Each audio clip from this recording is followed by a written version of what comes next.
Hi, everyone. Frankie here from New West Reset. And I'm Chris from Old World Exploration. And welcome, everybody. Welcome back, actually, to another episode of the CANUCKLEHEADS Show. Chris, my friend, how you doing? How are things going over there in British Columbia? Oh, I'm doing all right. We got smoky skies. Sounds like you've got smoky skies. So, Yep, the wildfires and forest fires doing their thing. Ain't it grand? Plus, we've had a couple of tornadoes touch down here. Have you had tornado warnings where you are? not Do at you all. get tornadoes where you are? No, it's only something I scare my daughter with sometimes. She heard about that tornado warning over there, and was it Airdrie? And I told her, no, I didn't tell her. She asked me if it could come this way, and I said, oh yes. But then I backtracked and said, no, they don't come here. That's a great bedtime story. I know, right? That's a total dad thing to do. Just have fun with the kid, get him all worked up, and then good night, sweetheart. And then the Yeah. mom comes in and she's like, "What are you doing? You can't do that." "Oh, I'm just having fun, honey. Just having fun. Just having What? fun with the kid." I think there was a big earthquake in Alaska yesterday too. I don't know if you heard about that. It's not far from us, or far Really? from me. No, I didn't. I didn't hear that. I didn't feel anything, and I didn't hear Yeah, anything. no, I saw some chatter online there, but didn't Huh? look too far into it. Huh? That's crazy. Yeah, we had one tornado touchdown in Didsbury a couple of weeks ago, and then there was a couple of tornado watches, and then yeah, I think you're right. There's one that was close to Airdrie, which is Yeah, just north of Calgary. And we had some extreme winds here last week, and then we had a huge hailstorm yesterday. I was telling you about that. It didn't last long, but it yeah, was pretty intense. yeah. But the hailstones weren't very big, so people weren't getting concussed as they were running for cover. So Uh-huh. that's good. Yeah, apparently the island's been clear. We're going to be taking a look at the island, right? So, Yeah. This is episode 4 of the Knucklehead Show, and we are going to be looking at Nanaimo, British Columbia. A lot of people are like, "Who? What? Where? What? What's a Nanaimo?" yeah, Well, it's Nanaimo Bar. I was going to say it's a delicious sweet dessert. Yeah, Yeah, they're famous for that Nanaimo bar, aren't they? I don't know. Is that attached to the town? Must be. Yeah, yeah, Okay, supposedly. But okay. there's I think 3 or 4 different places in Nanaimo that claim that they're the originators of the Nanaimo bar. So apparently, it's a local Hatfields and McCoy thing going on over there right now, Hmm. Hmm. or has been for decades since the when was that? In the 70s or 80s that became the big thing, the Nanaimo bar. Oh yeah, I don't really remember, but I have been to Nanaimo. I was there last year around this time, so a bit fresh in my mind. The town. I was there for a couple of days. Yeah. How was it? Nice weather out there. When I was there, it was cooler for the time of year, and yeah, cold and rainy when I was there in summertime, so which was a little bit, which we could use actually here right now, but Yeah, I was just gonna say though, what cold and rainy on the island? yeah, yeah, it The was. hell you say? Yeah. I was there too, but it was a long time ago. I think maybe 20 years ago or so. Hmm. Just I was in Vancouver vacationing, and just on the spur of the moment, it's like, it's the ferry ride. It's just a ferry ride over. And Yeah. then there's lots of camping. I was camping in BC is what I was doing, and I ended up in Vancouver. And I thought, well, hell, there's tons of camping and fishing on the island, and it's like Nanaimo's there, Chemainus is right there, and then Victoria is not that far. So I thought, the heck with it. And yeah, it's back then, most especially, it was a cute little island town there in British Columbia. Yeah, it's Yeah. you know, I've but uh I've hit this area pretty hard on my channel. Like Vancouver, I've done. Victoria, I've done. Port Townsend, I've done. All pretty close to Nanaimo, or within 100 kilometers, I'd say. yeah, I uploaded some old video footage I found of Victoria, at least 1 or 2 videos here on my channel too. So Mm, yeah, Victoria's fascinating. The mm, whole island is quite fascinating, actually. mm-hmm. It's large too. People don't realize how big Vancouver Island is. It's a take a whole day to drive from the south to the north of it. Oh, absolutely. Yeah. We'll have a look at it in the map here in a second. But first, I just want to say hello to a couple of folks in the box here. See who's joining us here today. We've got Browns boys here. Howdy, welcome. Team Heat. Chris is here. CJDV says, hey, y'all. There's Natalie. Natalie's in the house. Eric the Red. Yar. There he is. Dennis McManus, howdy, welcome. Hey, there's our old buddy, Old World Michigan. Good to see you. Matt is here as well. Matt 7269er and Jesse Nix. Hi, Jesse. Welcome, welcome. Thanks for joining, guys. So, don't forget to hit the thumbs up over at Chris' channel, Old World Exploration, and on my channel here as well, New West Reset. Help a couple of guys out. Help a couple of Canadian knuckleheads out in the algorithm. By the way, speaking of helping out, congratulations again, Chris, on your recent subscriber benchmark. You just jumped over 8,000. Yeah, it's a real surge on the channel right now, so it's I'm just going to keep pumping it out and see how it goes. It's nice to get more eyes on what I'm putting out there. So yeah, it's nice to get more eyeballs hooked on and earballs tuned into some of the work that you're doing on your channel, but a lot of us are doing in this community. So yeah, congratulations. You do some great stuff over there. So I'm glad I found you there about a year ago or so. I stumbled upon your channel somewhere, somehow. Frankie, I'm glad I found you too. Oh, what a couple of the knuckleheads, eh? Oh, you're gonna make a guy cry, eh? I'm not crying. I got something in my eye. You got smoke in your eye. Oh boy, we're having fun. Here we go. Forest fire, smoke, smut funk, and Cindy Wright. Howdy, howdy, welcome. So yeah, congratulations, buddy. That's good stuff, and that's kind of the whole thing, and that's why you and I got together to network, was to just get more eyes and ears on what we're talking about, get people interested in maybe getting out and looking in their surrounding areas, look at things with a little bit more of a critical eye. I mean, most people do that in our community anyways. They walk around with their eyes up instead of their eyes down, and their minds open instead of being closed shut tighter than a drum, right? Yeah, but this subject matter is kind of like revelatory. Like it almost comes over you like a revelation that history is right in front of your face and is not what they've been telling. So it's like I think it can hit you like a ton of bricks, and it sucks you right in. I find. Yeah, I think you're right.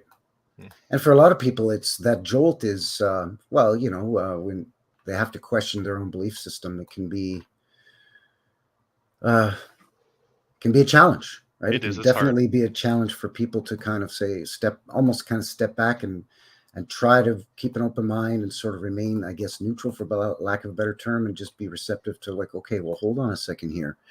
If there's thousands and thousands of channels on YouTube and other platforms that are presenting this as something that maybe we should be considering, and there's hundreds of thousands, if not millions of people that have already kind of sat down and said, okay, I'm willing to kind of look at this from a perspective here, then maybe I'm willing to do the same thing. And some people, it takes them a while to get there, and they get angry. Yeah. I was angry at first, Sure. Yeah. It's a growing of consciousness and awareness of with that realization. It's an awareness of that deception, right? So it is growing for sure. I think we're in, the biblical people will say this is revelations. Well, what does revelations mean? It just means a revealing, right? Something is being revealed to us that we could not see. I think that's how I look at it. Yeah. I mean, it sounds like a tired old corny sort of adage, but really it is really as Michelle Gibson would say, it's sort of lifting the veil, or some people say piercing the veil. Piercing the veil, yeah, for sure. Yeah. Or a bunch of us have collectively let out an exhale of relief when we sort of come at this with new eyes, and and that massive collective exhale is blowing away the fog of disinformation. Yeah, and thankfully we have the internet as a resource to gather like this, and this is everyone in the chat too, right? This is in my day-to-day face-to-face life, I've got a small handful of people I can even bring up this subject matter with, but this is like minds can gather in these types of spaces, right? Which is valuable. Yeah, that's kind of always the challenge, is you get excited when you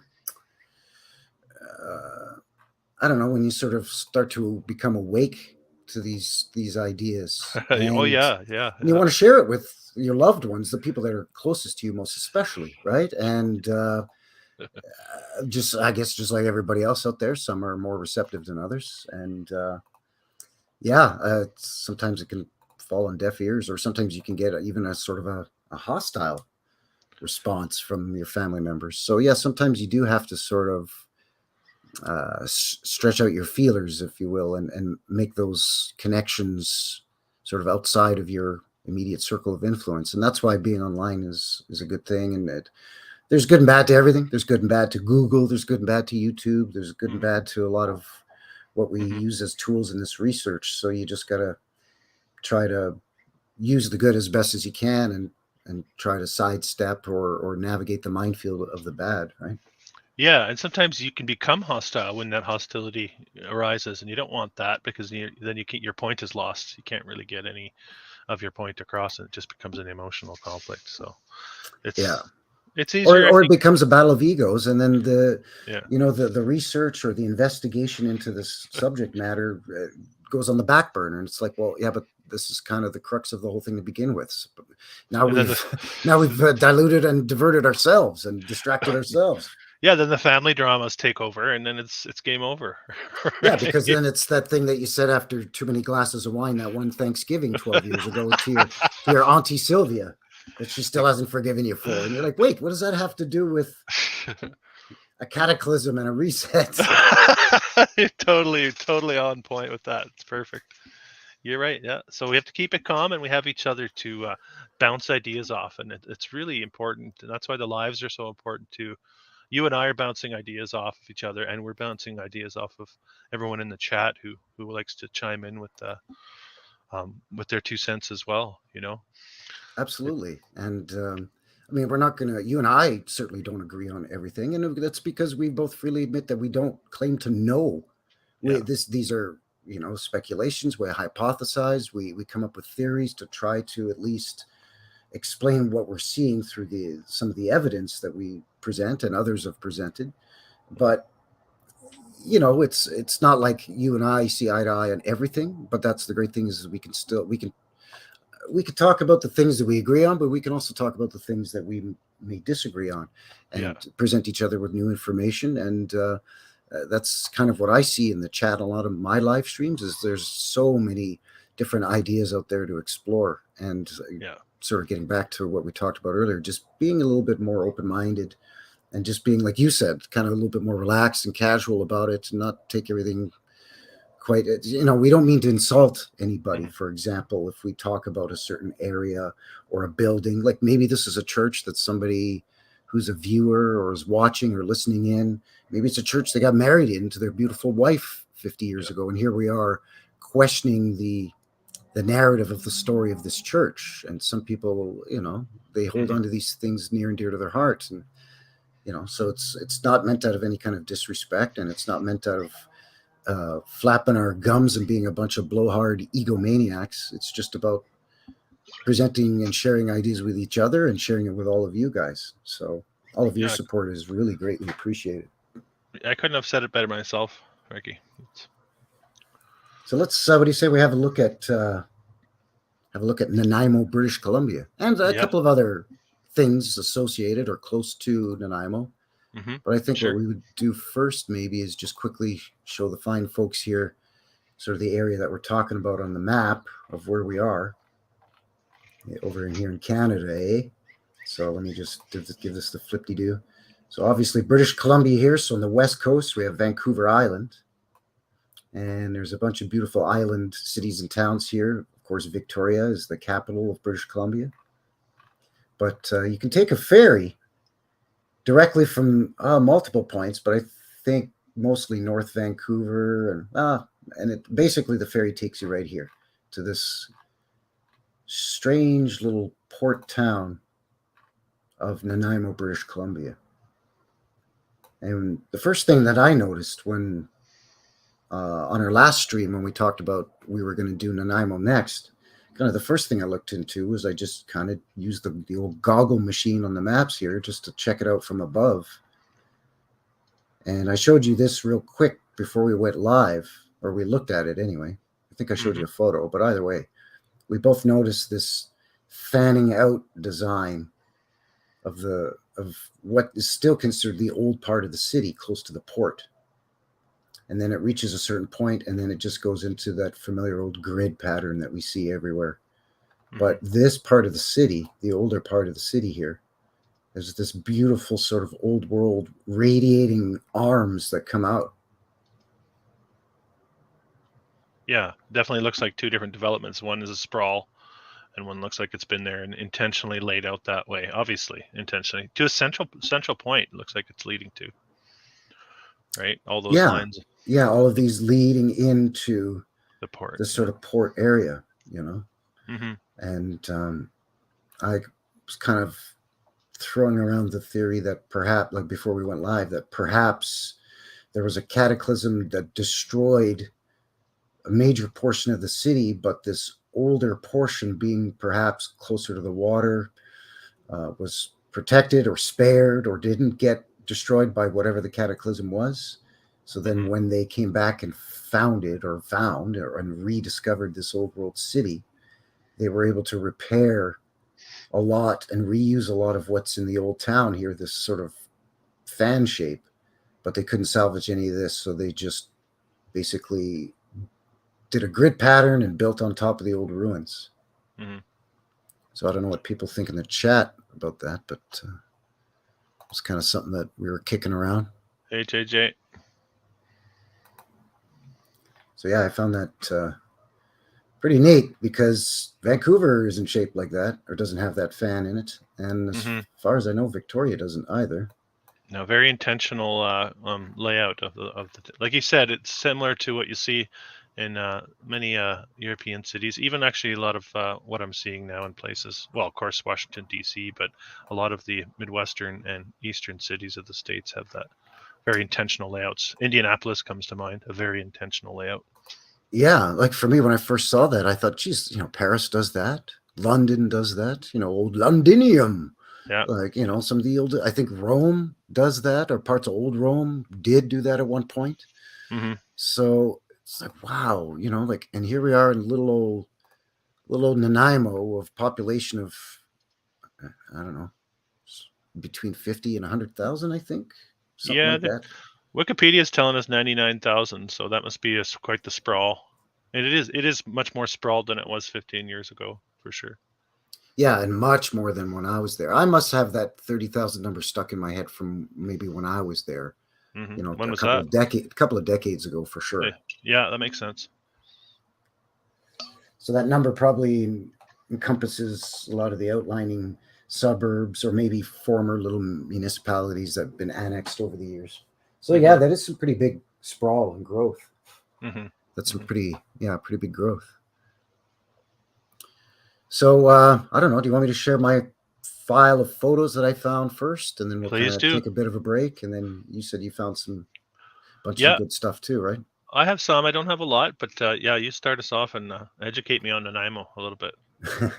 Well, and that's the thing, right? Is obviously some cities are just, there's going to be more out there to find than others. We're always going to find more photos of old Toronto or old New York or old Paris than we would of, old Nanaimo. But I was actually pretty surprised, believe it or not, of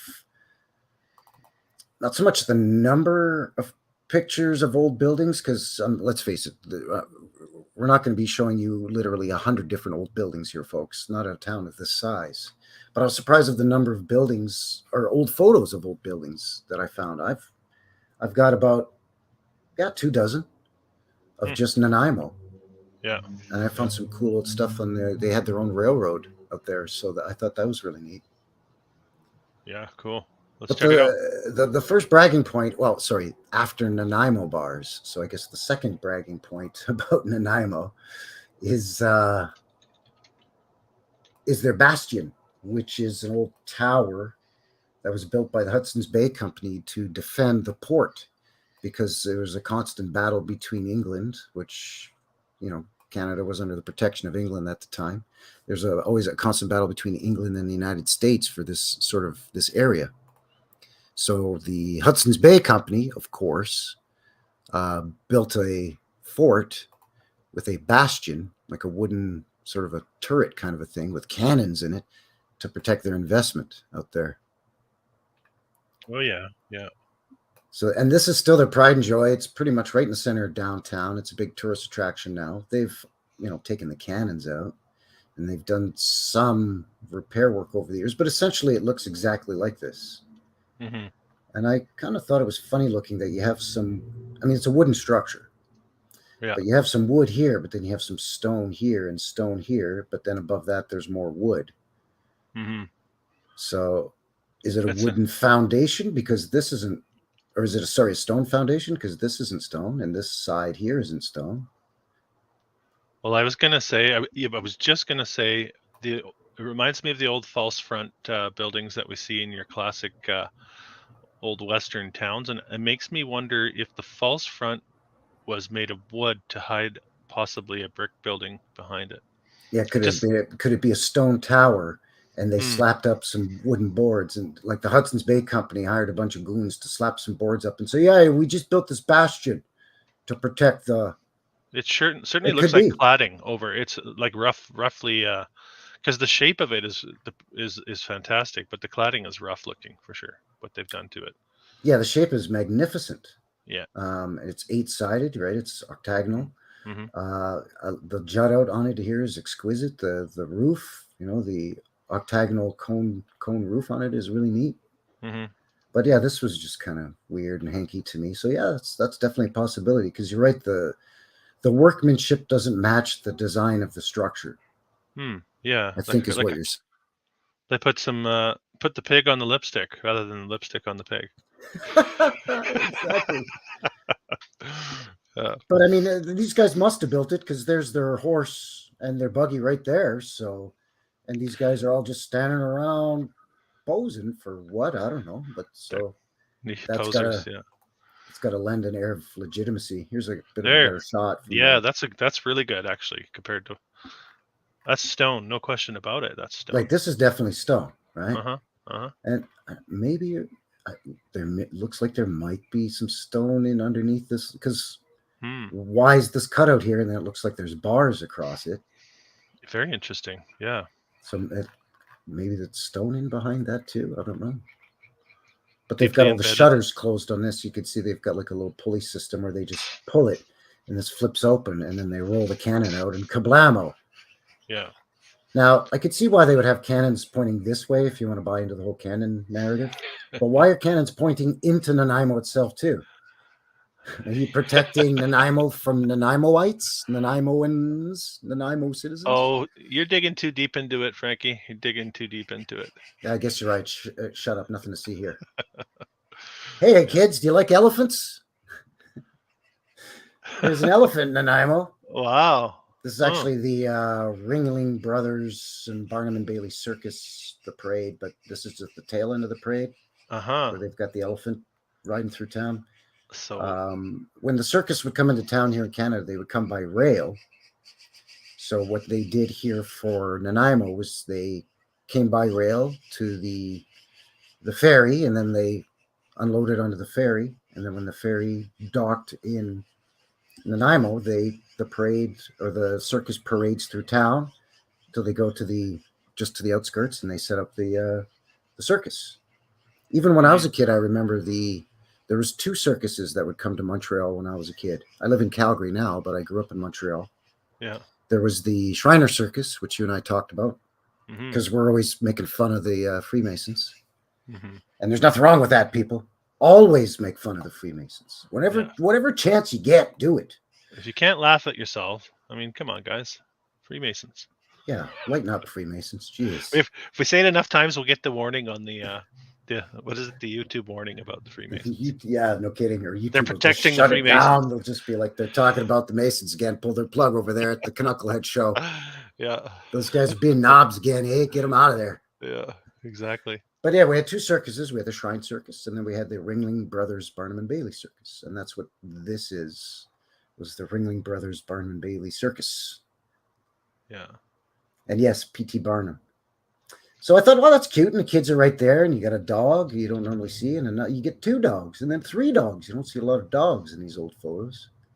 So I thought that was neat. And then I noticed, wait a second, The road slopes down just over here, if you're seeing that.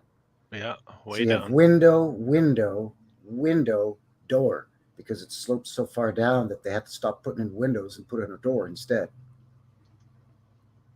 Yeah, the shape of the building is actually drawing my eye. Shaped. Speaking of the streets that are on those angles, that building is made to fit the wedge of the streets. Yes, yeah. And then they've got an entrance here on the corner. They've got entrances here that I think that they just busted through here and put a door in Mm. because they didn't dig the whole thing out. That's just my opinion. But Mhm. then there's doors here for businesses. And, you throw some awnings in there and some crappy signs, and Bob's your uncle. Yeah.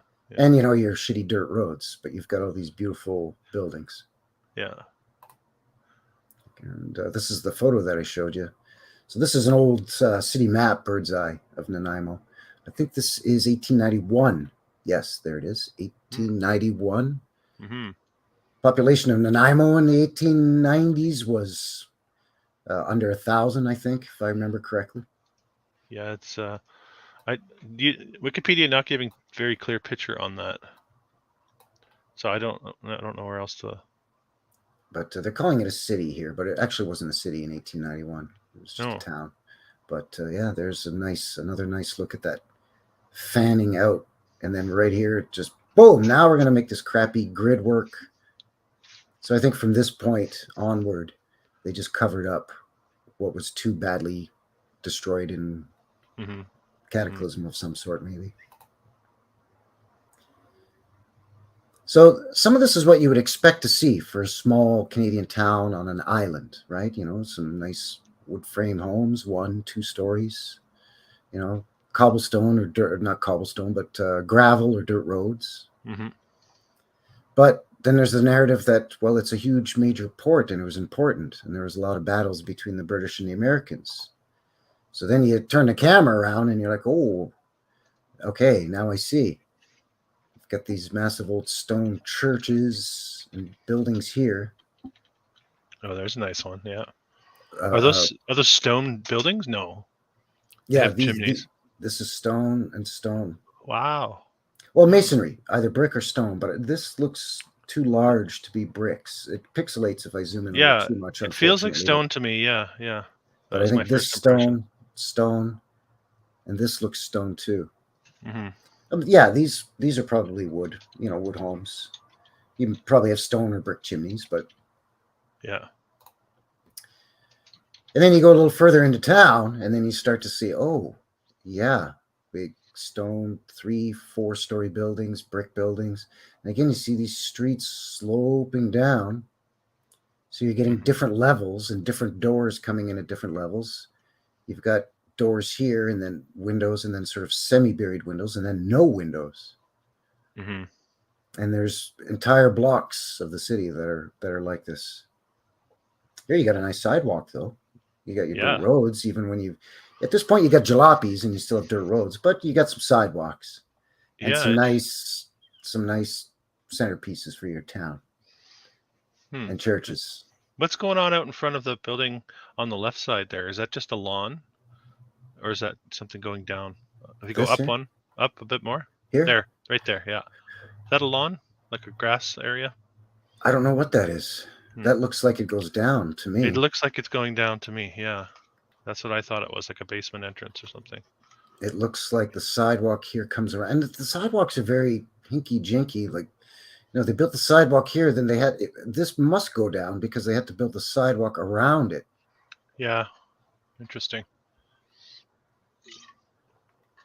I actually never noticed that before, but it looks like the way the shadow is being cast here. Yeah, that's right. That's what caught my eye. It does look like it goes down. Of course, you got to have a big, massive tower with 4 clocks on it, and some tiny little island town up in Canadanedia, eh? Yeah, there's a question in the chat about the clock. So that would be the clock tower that we just saw. Yeah. Is there a high clock in Nanaimo? I think that's the big one, isn't it? Or is there another one? Oh, that was the big one. That's the town hall, I believe. Town hall, City hall, town hall. Mm-hmm. There's a couple of large buildings that have beautiful spires and domes, and this one's got a little bobule on the top. But that one that we just looked at, yeah, the tower had 4 clocks on it for each of the Each directions on the compass. Yeah. Mm-hmm. So you can see here how a lot of parts of the city, you have one street level here, and you've got your quote unquote main entrances here, and then it just boom drops straight down, and it's like 2 or 3 floors below is the next street over. So they basically either didn't dig it out, or they built it out of the hill all hanky, or it's something weird. But this is an impressive old massive hotel for this little town, even by this time, even by the 20s. They're saying 1927. They're saying that went up. Yeah, it's very possible. It doesn't look all that special. It is made of brick. I'm looking at a modern photo of it. Yeah, it's made of brick. It does have some beautiful designs in the front, and it does have some tech up on the top here, which is intriguing. So it makes you wonder. This is nice here too. This guy next door. Oh yeah. With the I think this is actually the customs building / post office here. I think I recognize this stonework. Look at this. Some of these pictures are in kind of rough shape, but I mean, this is just beautiful. Yeah, they have all of this splendor up here. Mm-hmm. Yeah, the teched out or the decorated fronts of the buildings. Yeah, like that's very impressive for this little town. Kid, get out of the road with your wagon now. You're going to get run over by this guy. Get out. Hey, buddy, get your kid out of the road. Jeez. They didn't care back then. What's that? They didn't care back then. There's no safety. There were no. No, it's just like, let your kid play in the street. He's fine. He'll be just fine. Don't even worry about it. Absolutely fine. Yeesh. Oh, look at it. Thanks for joining, guys. Yeah, thanks everybody for tuning in, joining us on the CANUCKLEHEADS show. I wanted to save this one because, again, by the time period here, we're looking at, judging by the cars, mid to late 20s. And again, you've got it all built out here, all kinds of towers and domes and fancy arch windows, and you got your beautiful paved sidewalk. To me, it looks like you have some kind of infrastructure underneath here. Maybe, I don't know, water valve or something. But you still have mucky, crappy streets. Mm-hmm. What in the hell kind of contraption is this back here? Like some sort of long car? That's the longest wheelbase I've ever seen on an old car. Maybe it's like an old tour bus or something, or. Well, they did have a lot of those. You see that in a lot of towns too, right? The multi-seaters, or buses, that's true. Open top buses. Yeah, that's true. But that looks and feels old for sure. As I look at that picture, like the infrastructure, those look like they've been there for a good while. Yeah, these buildings look like they're very well established for what's supposed to be a fairly young city at this point, right? Even let's say this is 1929. That's what, 40 years after its quote unquote founding? Yeah, it's. There's a view from the bay and the port. And by the way, Nanaimo has lots of ports. It's not just one or two main docks or wharfs, and that's it. There's, even back then, there was about 10. So you had all kinds of massive tall ships. Again, that Hudson's Bay Trading Company that Chris and I have talked about on this CANUCKLEHEADS show a number of times. He's covered it on his channel. I've covered them on my channel. Part of that whole East India Trading Company and, all of that. Yeah. So you get a nice, big, broad view. There's the Bastion. And then there's that big church. There's that hotel. Again, just beautiful up on there. I'm calling them the agents and emissaries of the Crown and Vatican. Yes, there you go. That's what we're dealing with. That's what colonialism really was, is the reclaiming of the realm, I think, and finding out what's usable, what's not. Absolutely. I agree with you. Yeah. And I've talked about that too, about my theory on David Thompson and Lewis and Clark, how they both mysteriously and magically and coincidentally came around to these here parts around the same time, 1803-ish. Yeah. But look at this in the back here, these two like domes on this tower of this big stone building. This large building, yeah. Very large. Big one here, that's the one with the clock tower. Now you can see from a different angle it had 4 clocks on it. It had this little cupola on top, or dormer coming out of the pointed roof, I should say. Yeah, I can And then, barely make out you the throw roof. some tents up too, though. Well, Just yeah. got to perpetuate the narrative Don't get me started on that. that it's, rootin' tootin' Wild West out here, so we got to throw out some tents. Yeah. Here's another nice shot of that building. Yeah. That's a hotel, actually. I can't read the name of it. It's something hotel. I've got that one somewhere too. Yeah. But look at this. Just yeah. absolutely gorgeous with the arched windows. An arch within the arch. And then here you have sort of the double arched. They must have been shipping in the glass, right? They had to be shipping in the glass at that point. There's nobody. Well, yeah, there's no glass factory in Nanaimo. I mean, even now, I doubt there is. Yeah, you're right. Look at this in the back. Look at the size of this bloody spire way back here on this church. Huge.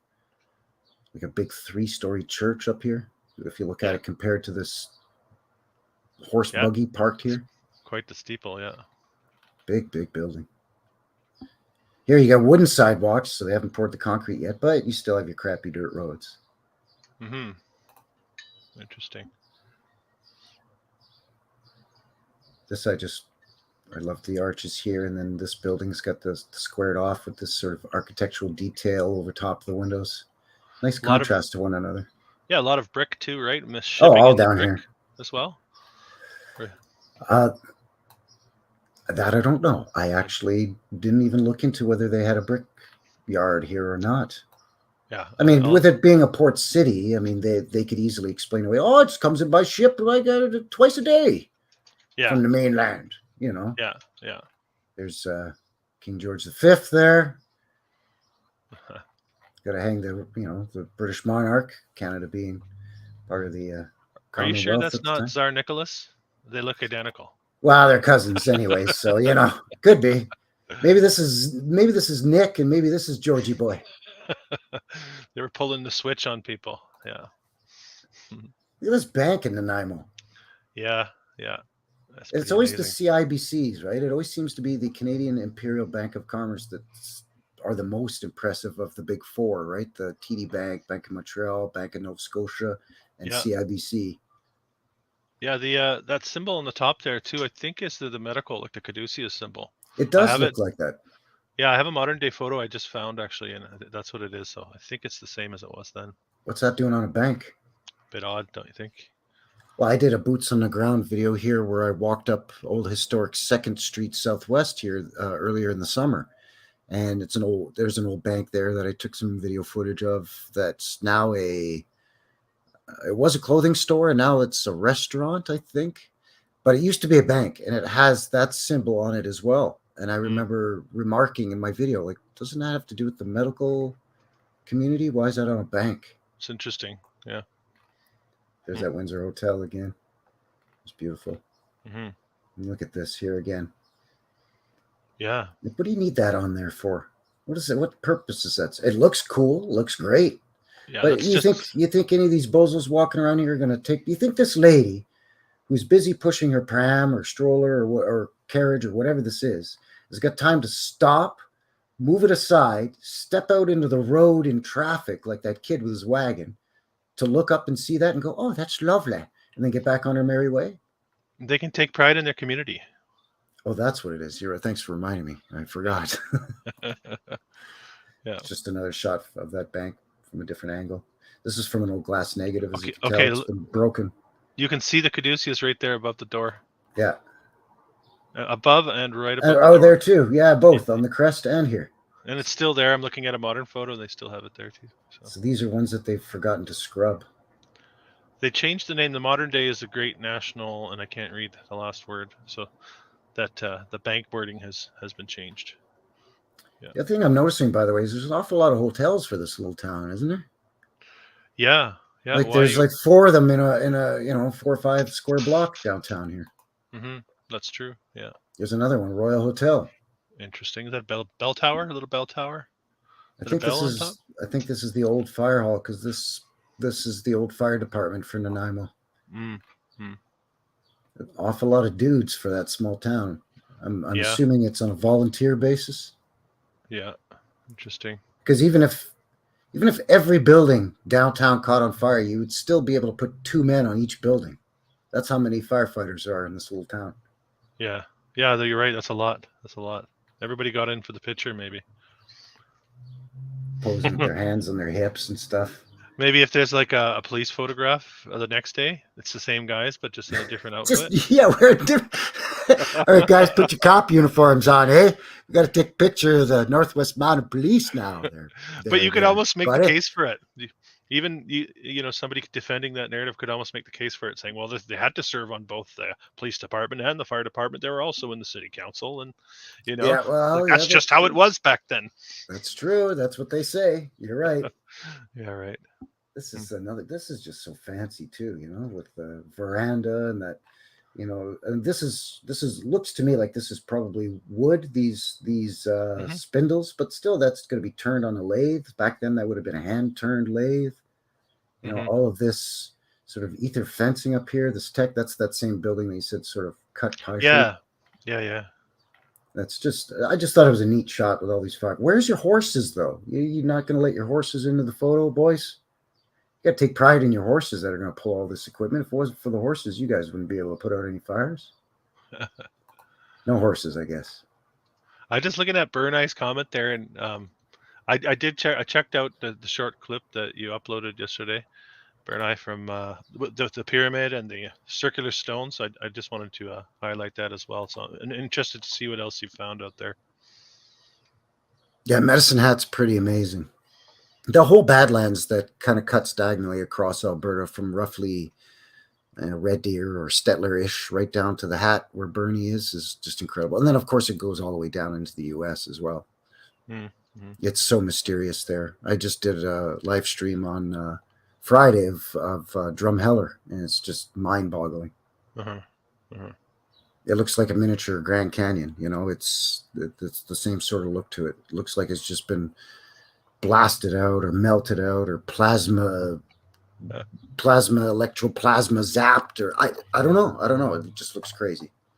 Yeah, I was sitting on your live there on Friday, and then I had a real life friend visit me, and I thought, do I go with the online or do I try a little real life face to face? So I did a little real life. I missed the meat and potatoes of your presentation there, so I'll have to check. Oh no, that's cool. You got to do the IRL when you can, sir. You have to.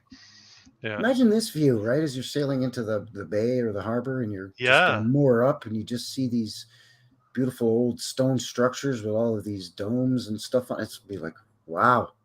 Does anybody ever wonder who built them? Like, you have to wonder, or is it just assumed that they were just built, right? Because they put dates on the building, so nobody questioned anything. Exactly. 1886, 1899, 1904. The answer was Courthouse. Already there. Mm-hmm. Yeah, they don't have to just look up and it says 1891 and they go, oh, okay. I think that's a huge reason, a big way that they reset the narrative was people didn't ask those questions because the date was on the building. And then that became the date for future generations. That's, absolutely. Didn't take much. That's the courthouse, eh? Yeah, and there's some weird symbology on the front of this. Mm-hmm. Almost looks like a dollar sign, or it looks like the infinity symbol with it's almost like two wreaths with a sword going through them or something. I don't know. Yeah, a couple letters maybe. Yeah. Or that too. It could be. I have I'm looking at it here. Nice hold on. Work. Anchor? No, not an anchor. It could be an anchor. Yeah, a port town. It would be an anchor maybe, or anchor and some rope or something. Looks like a figure 8 with an eye on the left, and then I'm just looking at a modern day picture of it. Maybe a 5 on the right. The one on the right of the door. So maybe it's an 8 and a 5 for 1885. Oh, that could be 1885. That's probably exactly what it is. 18 on one side, 85 it's on like the other. 1885. That's exactly what it is, Frankie. You hit that right on the nail on the head. That's exactly what it is. I mean, it wouldn't be hard to carve these or pour them into a mold and then just slap them up to the building and say, hey, yeah, 1885, and everyone's like, oh, okay. That's when it was a beautiful little building. It is. With you got little peaked roofs with tech on them coming out of these dormers on each one of these towers, and then there's something else poking up over here too. Like it's quite nice. It's not huge. Mm-hmm. It does look a little short to a guy though. It looks kind of stumpy. You saw it off. Yeah. And it is up on a bit of a hill. So yeah. Does it look like it needs to be dug out a little bit maybe? Maybe Possibly. not. Maybe they didn't want to dig it out. But there's a couple basements. That's Yeah, possible. you can bet you there's some funny low windows and side entrances here. Yeah. In fact, there they are. Ah. So excavation, again, I talk about this a lot in my videos. The amount of work that goes into excavating to put in lower levels of a building. Yeah, just to dig out all of that area just to put a foundation in before you even build. Even that's, like you say, such hard work, right? I mean, that's a huge undertaking. And they seem to have no trouble building vertically. So why wouldn't they just scrap the basement and put another level up higher up? You know what I mean? Like, yeah, why wouldn't the first floor be where they have all their utilities and furnace and boiler and pipes and electrical service when that came in, and run that all through the main floor? And then technically your second floor becomes your first floor of occupancy, whether it's residential or a business or offices or whatever. Well, be a heck of a lot less work than digging at a time period where a lot of it had to be done manually. Pre-steam shovel, this building would be. Well, no, steam shovels would be about what, 1840s, 1850s. But getting a steam shovel onto the island on the ferry, or actually pre-ferry, getting this shuttle onto the island by boat or a steam shovel by boat is not easy. Anything coastal, you're going to encounter bedrock as well, which requires blasting. So you're going to have to bust out the dynamite. And most likely, you don't have to dig too far anywhere on the island. And often it's right at the surface, bedrock. So it's you're talking about it blasting as well, which makes the whole narrative ridiculous. Yeah. Just kind of catching up with everybody in the chat. Sure, yeah. Nice to see everyone in the chat. This is like a hangout, right? This is a safe space for us to explore the old world and anything that conventional wisdom will poo-poo. Yeah, and I mean, there's pretty much hardly any idea that's too crazy around here. No. I mean, we're a couple of knuckleheads over here anyway, so. Yeah, doesn't get much wackier. But I'm noticing here that this takes a sharp incline. So you can see here where this window is significantly higher off of this sloping ground level than this little guy here. And then when they built their wooden addition onto the back of this nice brick building, this hotel, they decided, we'll just put one row of windows. We don't even bother at these ones. Yeah, different height too. Doesn't align with the other windows at all. No. Yeah, don't worry about it. But that's a real eyesore, boss. It's fine. Yeah. It'll save us a couple of bucks. We don't care about architecture. That's the old world. Yeah, that's these bozos. We don't care about that. Yeah, we don't care about how beautiful and symmetrical that is. Screw that. We'll just make it all higgly-biggly. It's fine. So this is the post office and custom house that I was telling you. I found some oddities between this photo and the next photo. Okay. Now, to me, this photo looks pretty old by the way people are dressed, and there's you could just see a bit of a horse-drawn carriage peeking out here by this lady. Okay. I'm saying Edwardian, 1890s. Okay. They've got cannons here. This is just a walking path. It's and a horse and carriage road. It's not a cobblestone or paved road or anything like that. Yeah, look at the stone walls though. Yeah. Walls, yeah. And then you got to go up an embankment here to get to this level. What do they? And then for some reason they have cannons pointing at the post office and customs house. Yeah, right. They don't know what to do with their cannons in Nanaimo, apparently. They'll put them in the Bastion and point them at town, or they'll put them at the post office and point them at the building. But anyway, yeah, right. Hudson's Bay Company, maybe not the sharpest knives in their drawers. But this next picture, to me, looks like a more recent photo. In other words, not as old as this one, but it's got, see, they've got what looks like a paved road.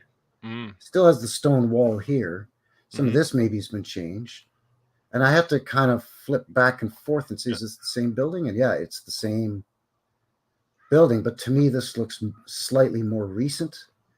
Now, I couldn't find any dates on these because they're just labeled with, like Nanaimo 6.jpg. And I'm like, thanks for the info, buddy. But it's definitely the same building. Yeah, that's interesting. So I don't know if it's been decapitated. I want to say that, I mean, generally that's how they do it, right? Is they go, oh, we got to get rid of the tech. So they get rid of the tech. And then people start questioning, why such a giant tower with 4 clocks on it in our little town? So then they say, you know what? Never mind. I got hit by lightning, so we have to tear it down. Or there was a fire. But I don't know. Maybe it's just because this is a sepia photo and this one's in black and white and looks crisper. That to me, this looks newer. But maybe this is an older photo. I don't know.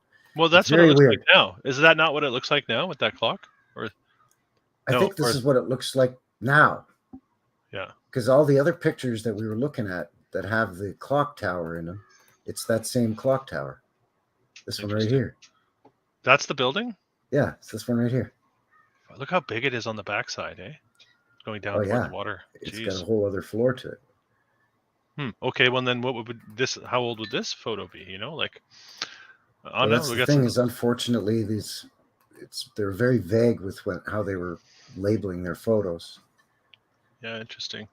But I mean, it's definitely the same building because you have like window, door, window, door. You know what I mean? I counted them all in there. It's like window, door, window, door. It's the same. Interesting. This is the same up here and everything.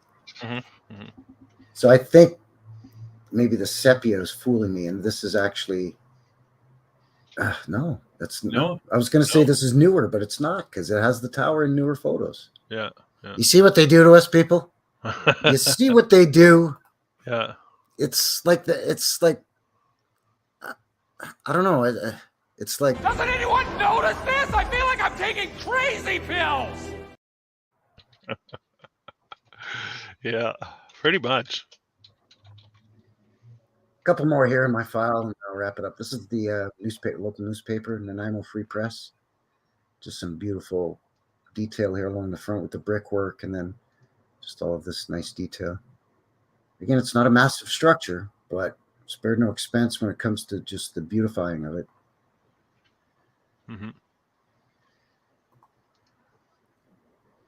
This is the central school. And you can see here again, you go from having tiny little square windows to big, long rectangular windows. Now, you've got construction experience, Chris. Would you hire a contractor that proposed this to you? We'll leave the ground unlevel, and we'll put in all these different sizes so that if any of these windows break, it's going to cost you more money because it's each window is going to be a different size. Well, money didn't matter though, right? I guess not, because look at all this up here for a school, you know. And again, wooden siding or cladding on here, but potentially brick underneath. Don't know. But I love all the transom windows that are all opened up to let the air exchange through and all of that. Yeah. Now I think that this must be, it doesn't say so, but they must be trying to pass this off as a construction photo. Because I'm seeing guys carrying around stuff, and then I see guys up here working. There's a guy up here working. There's a guy over here working. Unless they're just retiling, maybe they're redoing the roof. Putting the finishing touches. Maybe they found it and they put some wooden siding on it. And now they're just finishing up the roof, and some shutterbug come along and took a picture. Yeah. But again, I'm just noticing that slope and then the stone foundation here, and then the rest is a different construction material. And then again, the tech. It's very interesting. This is a convent. And it looks almost identical to the convent here in Calgary. That's over in the Mission District. Oh, yeah. Almost identical, with your, even down to the, arched main entrance, and then the windows on each side, and the sort of the jut out on each far end of the building. Yeah. Same number of floors, 3 floors. Maybe nuns can't go higher than 3 floors. I don't know. They get tired. I don't know. Yeah. It's interesting. It reminds me of a lot of buildings I've seen as well. We see this a lot in hospitals, high schools. I just thought it was interesting that they decided to designate this one as a convent. And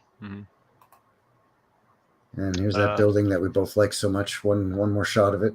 The Crescent Hotel. I have one of those too. So we'll have some double ups for sure. I find this funny. This kind of fit in your narrative a little bit. Botanic druggists, and it looks like a wooden structure for your Wild West narrative. Sure. So my question is it a brick building with a wooden false front?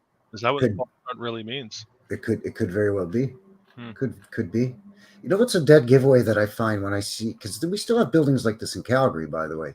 Oh yeah. They're old houses or they're old apartment buildings and stuff like that, and they just keep repainting them and stuff. And if they're, if they maintain them, it's not a problem.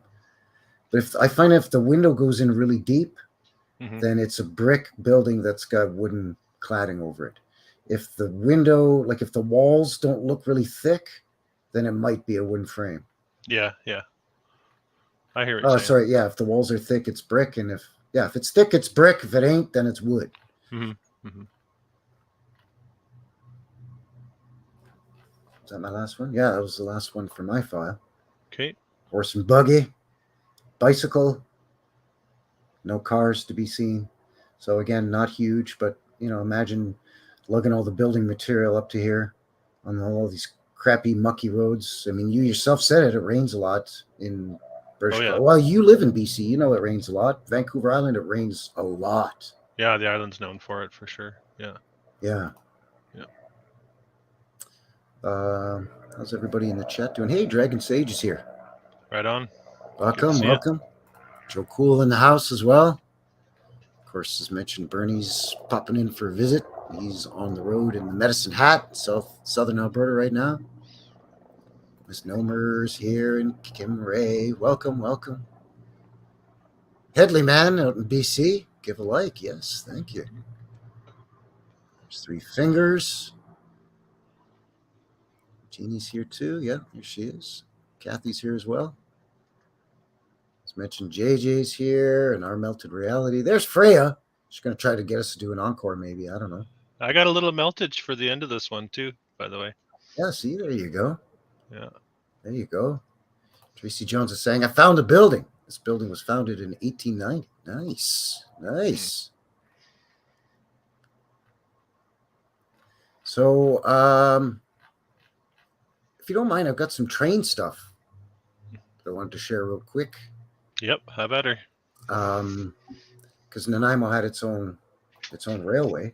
That's interesting. I mean, I guess it makes sense. You're on the island. You have to have some means of transportation to Victoria, probably. Yeah, exactly. And that's the funny thing about the narrative is initially when they built it didn't even join up to Victoria. It just went from Nanaimo to Esquimalt and then a couple of other small towns. And it wasn't until I think CP Rail bought it in right around 1900 that they expanded the line and added more stops, which I thought I'm like, really? So they established everything all by themselves on an island, and then all of a sudden CP Rail has to sweep in like the big corporate saviors. But I found this website from the Esquimalt and Nanaimo Railway from their website, and I just thought I'd share some of the photos because just these trains are just beautiful. This old world tech, or at least what I would consider old world tech. Let's talk about the train narrative, right? So my take on the whole steam train thing is it's old technology from the old world civilization that was repurposed, right? I think so too. I think it may have been retrofitted to burn wood or coal, but I think it ran on the same principle as what we suspect fireplaces in these old world homes, like maybe like radium heated kind of a thing. Yeah, and then a lot of the rail lines, rather than being laid across the continent, where many of them were being dug out and repaired, is what I think may have been there as well. Yeah, I think, and so we do see some photos where they're laying track, but that's just where they're expanding on what they uncovered and founded after the Cataclysm. They uncovered the track, they uncovered some of this old steam technology, and they sort of reverse engineered it. Got it figured out. You do the math on the logistics of creating a rail line, the amount of gravel that needs to be packed down, and amount of earth that needs to be moved, basically. And then the timelines don't make sense. A lot of people have done research on this, but maybe it's worth a deep dive on its own. For instance, there's a rail line not far from where I live, about 2 hours west. So this is northwestern British Columbia, very obscure, and it goes through the lake. The rail line goes through a lake. Jeez. Like, Doesn't why? make any sense. Who's making that decision? 100 years ago or 120 years ago to put the rail line through the lake itself. So I think it's post Cataclysm and reclaiming and repurposing what was there. Yeah, I would agree with that as well. Miss Norma's asking, tracks before trains. No, I think what happened was they found everything. They found the old train barns, the roundhouses, the box cars, the locomotives, some of the track. Well, initially they had to pull the rail cars with horses. That's the narrative. Yes. So the streetcars in the cities were pulled by horses until magically electricity comes along and they don't need to pull them anymore. Yeah, the horses don't have to pull the trolleys or streetcars anymore. Yeah. Which is the major deal breaker in the narrative for me. That's ridiculous. Come on, guys. We do see a lot of footage or photos, I should say, of them building track and that. And they would have to maintain, maybe repair some stuff, create some lines. Yeah. Oh no. I think the old iron bridges survived, but some of the old wooden bridges they would have had to have rebuilt. So there's going to be photos of them building wooden trestle bridges, but the iron trestle bridges would have survived. Mm-hmm. They maybe would just have to kind of patch them up, fix them up a bit, maybe do some minor repairs on them. But I mean, that old world iron is very sturdy stuff. Yeah. And then Misnomer in the chat saying canals give away so much too. Yeah, canals are a deal breaker for the narrative as well. The terraforming of our Earth and then never really using the canals is ridiculous. There's a lot like that. So I just think these old trains are so beautiful. Now these are marked Canadian Pacific because at this point when the photos were taken, these are from the 40s and 50s. So CP had already purchased the Nanaimo Railway by this point. Mm-hmm. But they used these old steam engines right through to the 50s, and then they finally switched to the electric diesel, which is kind of that more steampunk-looking, streamlined, bullet train-looking thing, the stainless steel kind of looking things. They look pretty cool, too, but I'm very partial to these myself. These give a guy a bit of a chubby, I'm not going to lie. Hey, this is a kid's show. This is a family show. This is a family show, not a kid's show, a family show. I mean, this is just, look at this. Through these mountains, this big stone and steel bridge going over this massive precipice. Just incredible. Beautiful shot. Yeah. Just an incredible, mind-blowing machine. Look at that. Yeah, they are. They're beautiful. That's a beautiful 6-on-4. Very powerful to go through the mountains. You put that on display and then you take the kids to go check it out, and you're one of the kids gets to sit in the engineer's seat and you take a picture. Like there's a reason why we do those things, because these things are beautiful to look at, right? Form and function, in my opinion. Mm-hmm. They actually had two different railways in Nanaimo. They had this railway, which was commercial and passenger, and they had passenger right up until the 90s. But there was also a separate railway that was just a logging railway. And it was a narrow gauge railway that had the slightly smaller locomotives. Not the little mini ones, but the sort of maybe 2/3 the size of these ones. So they actually had two separate, kind of more like this size. This is just an older engine, but a lot more like this size. Yeah. And both were running simultaneously, serving dual purposes. One was, like I said, commercial and passenger, and the other was logging. So I thought that was kind of neat too, that there was enough of sort of a thriving economy going on these little island towns that it warranted two different railway systems. Wow. Beautiful. Look at that thing, eh? Spectacular, yeah. These are built in Montreal, by the way, so that would have to have been somehow shipped out to Nanaimo. At this time period when these were built, there was only two locomotive construction or building companies in Canada, and they were both in Montreal. I love the front grill on those. The cow catchers? Yeah. Tell you what, I was going to say take out a moose. No problem. Oh, for sure. For sure, Bot. Get out of the way, Bucky the Moose. Fairly common up around these parts. Moose on the tracks. Oh, yeah, here too, actually. Well, not in the city, obviously, but as you get closer to the mountain parks, absolutely, yeah. Moose. And a moose is bigger than a horse, people. They're huge. Yeah, moose are very tall. If you hit a moose in a car, it's possible it either lands on top of you or flies right over the top because you take its legs out. Yeah, they're long-legged like a giraffe. It's That's like right. a giraffe's legs with a horse's body.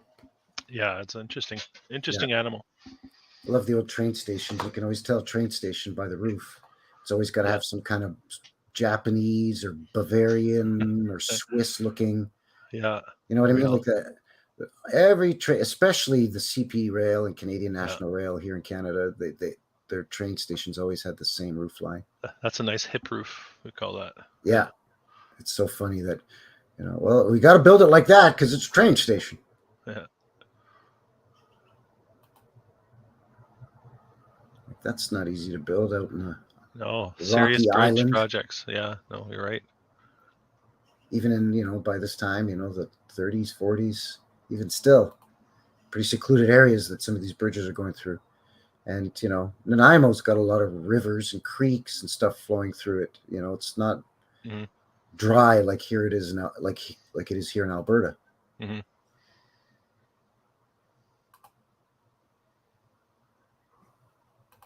Rail yard. And really a short-lived, according to our official narrative, a very short-lived technology. Steam trains, right? Yeah, basically, well, in Canada, basically 1880s until 1940s, and then they switch over to electric diesel. Mm-hmm. Mm-hmm. Some smaller independent railways may have kept these chugging along through the 50s and early 60s, but there's a train barge, by the way. It's a wooden barge with rail on it, and they ride the train right onto the barge.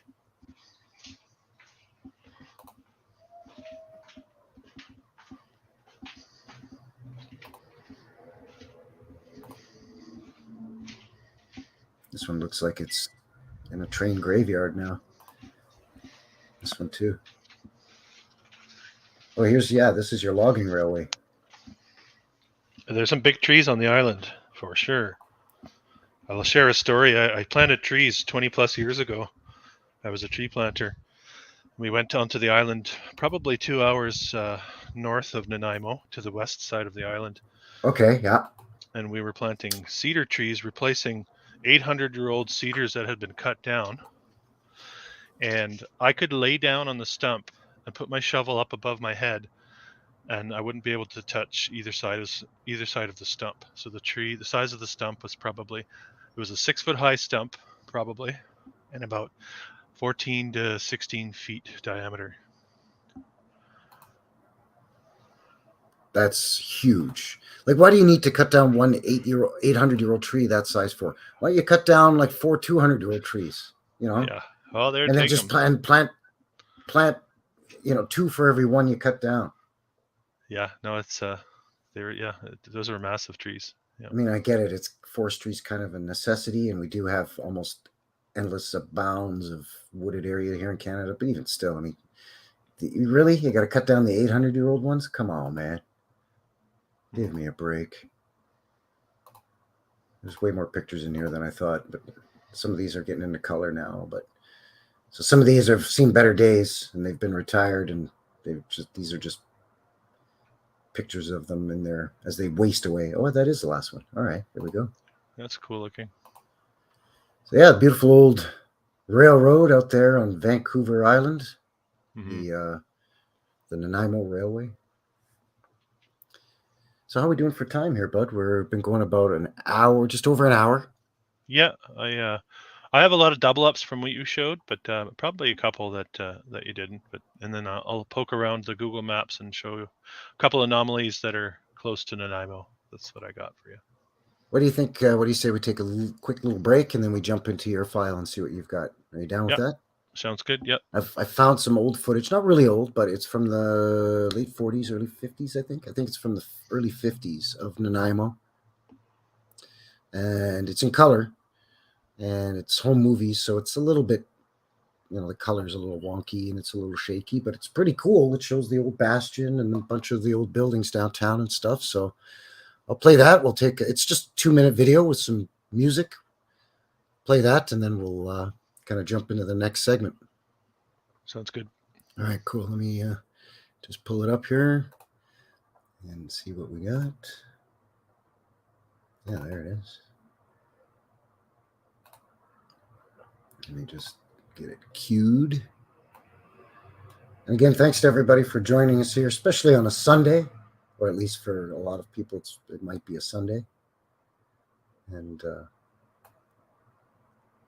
this time of day, it's sort of prime time for Chris and myself here in Western Canada. But if it's really, really late or really, really early where you are, thanks a lot for joining us. Really, really appreciate that. I know a lot of people like to kind of rest and chill out on their Sunday. So if you're taking some of your personal time to join us, a couple of knuckleheads, it's really greatly appreciated.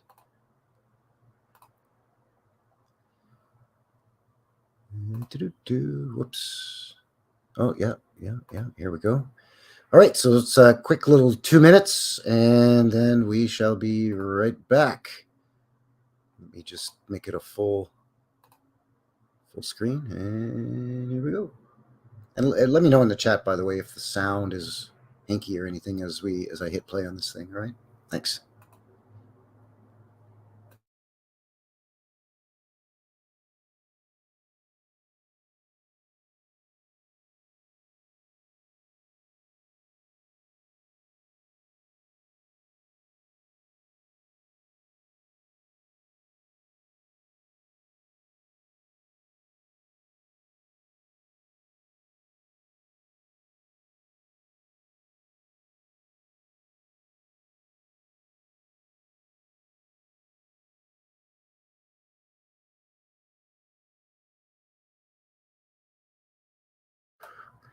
Okay, I'm getting a message, no sound. Thank you for that. Don't know why. Let me just try a little something. I mean, it's not super important. The sound is not really the thing. It's kind of more so the footage, but guy's gonna try and get this right here now. Ah, yes, I think I see what I did incorrectly here. Yes. Oh, yes. I think this. That should do it.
All right, there you go.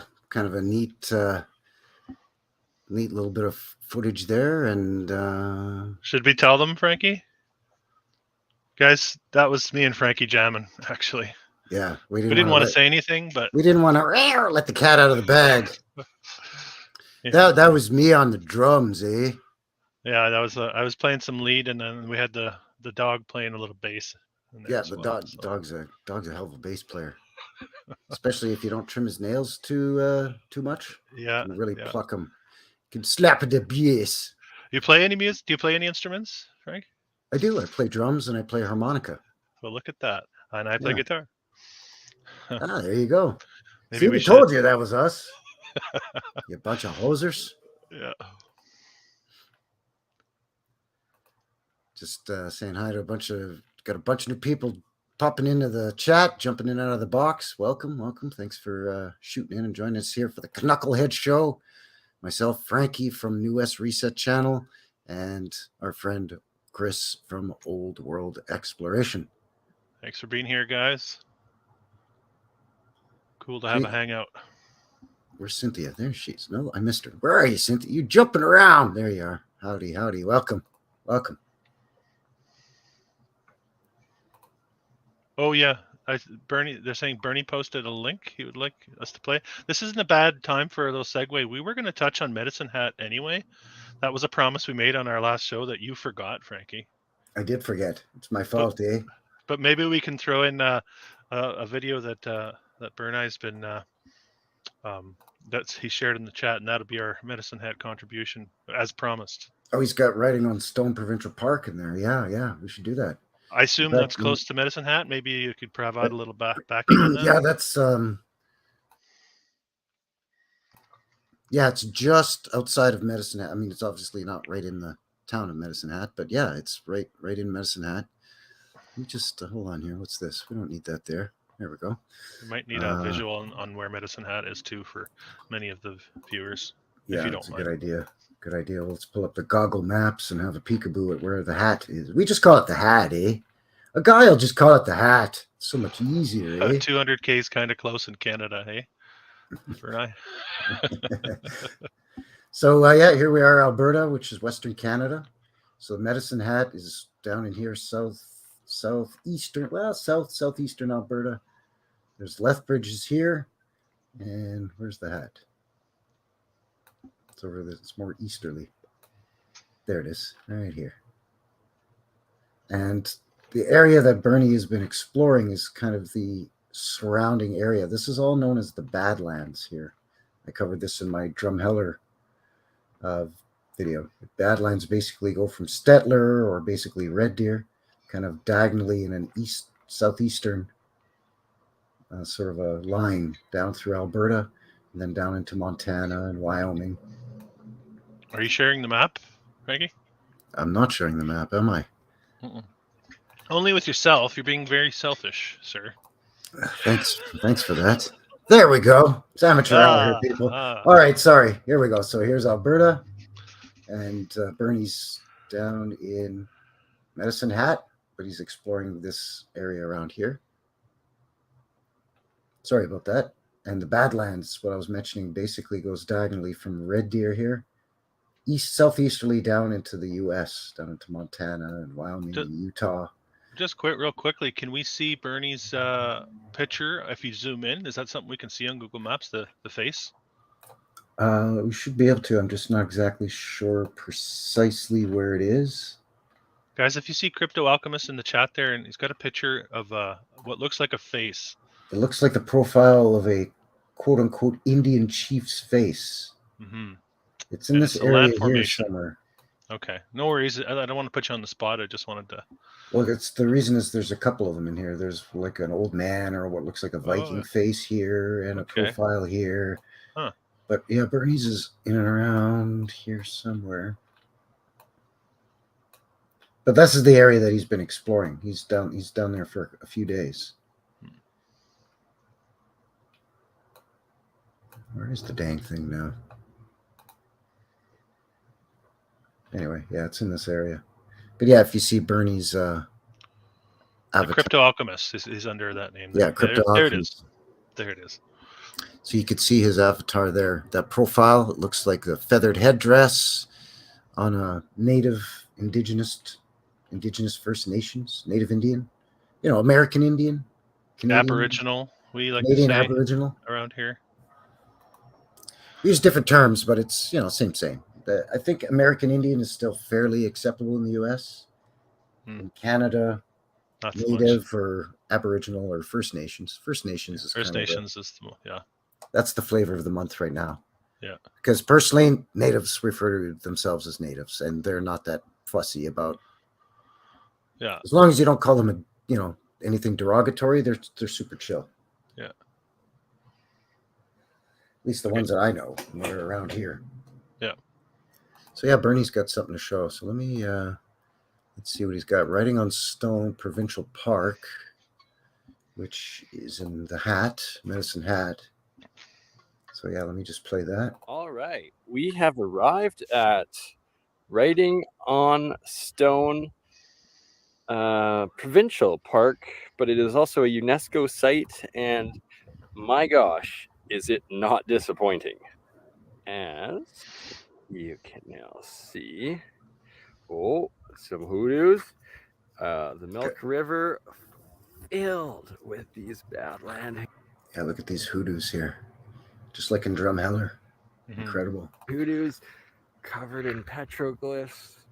We are going to go into that river, and we are going to explore the hoodoos, and we are going to look for some petroglyphs. And wow, look at that. Look at this. That's awesome. Is it megalithic? It could well be.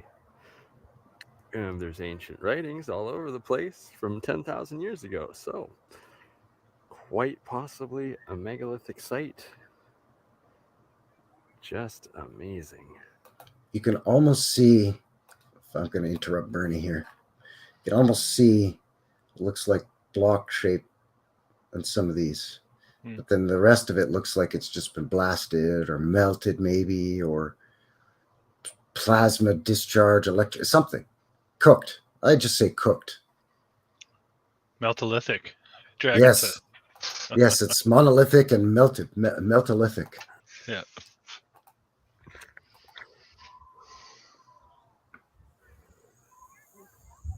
This place is phenomenal. There's so many caves up in those, by the way. Just like in Drumheller, there's caves all up in those things.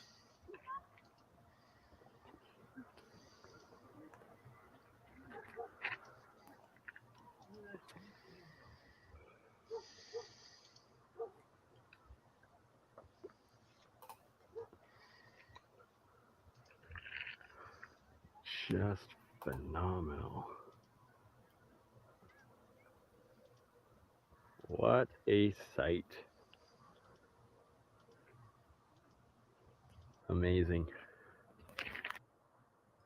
That's really cool, Bernie. Thanks for sharing that link. And thanks for catching that too, Chris. I kind of missed it. The guy's got to keep a tighter eye on the chat, eh? Did we lose you, buddy? I think we lost him. Uh-oh. Guy's got to wing it.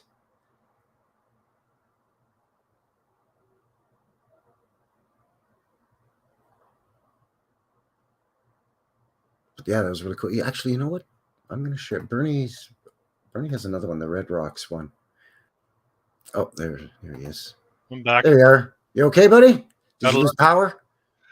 No, not from the storm. No, that's a freezing that goes on sometimes on my computer. Oh, okay. StreamYard, you can hop right back in. It's pretty cool.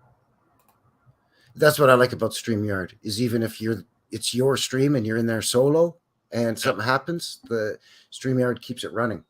Yeah. Whereas back in the day, the old Google Live through YouTube, it'd just drop you, so you couldn't jump back in, even if it was just for a split second.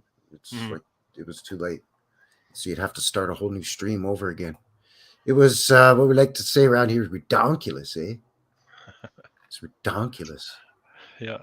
I was just going to quickly, if you have just another couple of seconds, I was going to play his other 2-minute video he uploaded, at Red Rocks in Red Rock Coulee in Medicine area? Hat as well. Yeah, Okay, exact yeah. same area.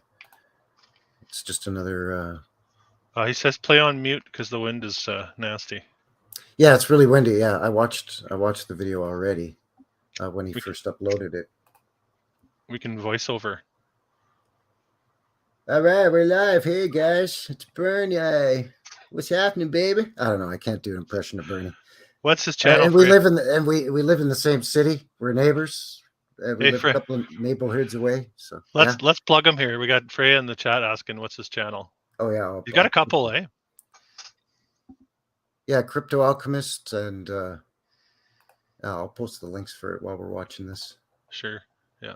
But, yeah, I can't make fun of Bernie because he just lives a couple of neighborhoods away. He'll just get in his pickup truck, drive over here, and bust his foot off in my ass.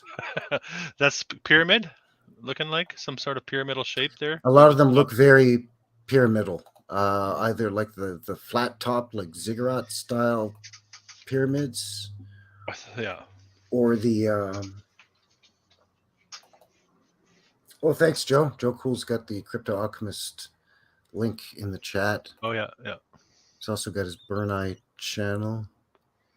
I'm just grabbing that right now. Burn Eye the Science Guy. Burn Eye, mine's Third Eye.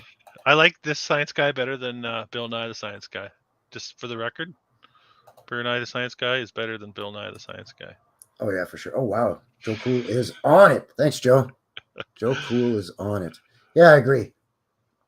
Well, Bill Nye's area of expertise isn't even really related to the science that he does. I think he's most clearly an intentional deceiver, as far as I'm concerned. I think he's got a bachelor's in, like, I don't know. It's not anything. It's not like engineering or physics or anything like that. I can't remember what it is. He's in with the bad crowd. I used to watch Almost Live, which is a comedy show that came out of Seattle. Did you ever watch that, Frankie? Do you know what that is? What was that? Almost Live. It was a run up to Saturday Night Live, but it was a broadcast out of Seattle. I think, yeah, it rings a bell. He was on that show. He would come in for occasional spots on that comedy show. Okay. So he's got a foundation in comedy.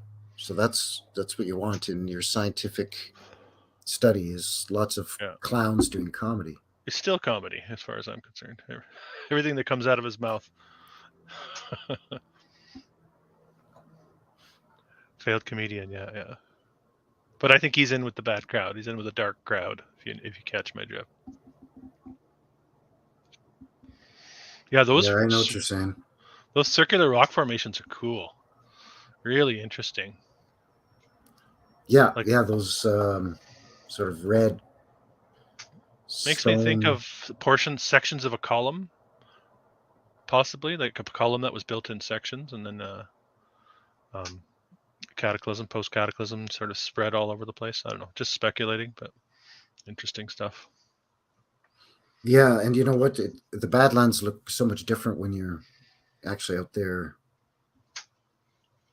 and you look at that stuff up close and personally. And I've been to Medicine Hat, but I haven't actually been up to the Badlands in Medicine Hat, like where Bernie is. I've just been in the city of Medicine Hat. Mm-hmm. But I've been to Drumheller in the Badlands out there in those canyons and stuff lots of times. And it's so much different when you're out there in real life. Everything is so much larger, actually. It's the film footage or video footage doesn't do it justice. It's pretty amazing out there. I only really like to go to the good lands myself. Yeah.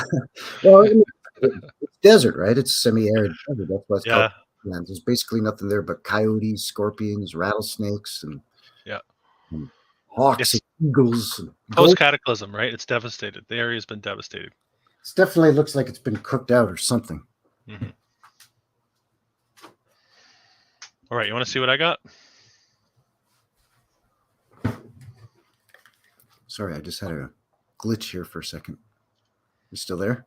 Yeah, I don't have a ton, but I have a few things I can share on Nanaimo. Jumping back to Nanaimo, we jumped over to Alberta, back to BC, baby. Back to BC. We're beeping and bopping all over the place here. We're bopping and scatting all over the place. For those of you that don't know, that's our little provincial, province-to-province rivalry.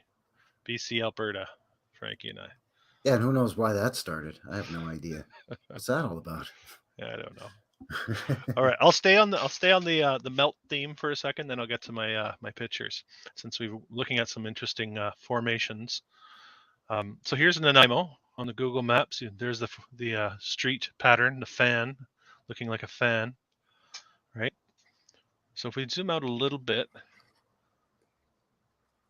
we have nearby what's called the Malaspina Galleries, and the ferry actually goes right past it, somewhere through here, and you can see it from the ferry if you're going from Vancouver to Nanaimo. Oh, okay. The Malaspina Galleries. Check this out now.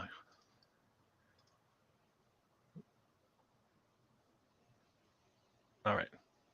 So we've got some interesting formations on the beach there. Oh. Looking very melty. I've never seen that before. Freya, you seeing this? This one caught my eye when I was on the ferry, actually, and I had to check it out. I'm getting a bit of bubbly, crusty. This looks hard. This is not soft, right? This is all hardened. Yes. Pretty interesting. Yeah, it looks very bubbly. So in fact, sort of where it's kind of reddish there, it looks like bubbles that have popped almost. Mm-hmm. If you're boiling something thick on the stove, like a stew, and the caramelized sugar, maybe. Pops. Maybe the caramelized sugar. Sometimes you get that look. Yeah, but even up where it's sort of up orangey here. red above the gray bands. Yeah, there. See where there's some holes? It's like it bubbled and then the bubble popped. Boop. Meltolithic, yeah. There's a few more. This is just what Google Earth supplies us. This is that location, right? So just a couple. You can see it there from afar, just along this ridge here. There are other islands that show very similar formations as well in the area. You've been there, Dragon Dragon? Sage in the box is saying he's been there. Yeah, that's cool. Show a few more, and then I'm gonna jump over to one more spot, and then we're gonna get back to our old-timey photos. There's a couple more here. Yeah, that looks interesting.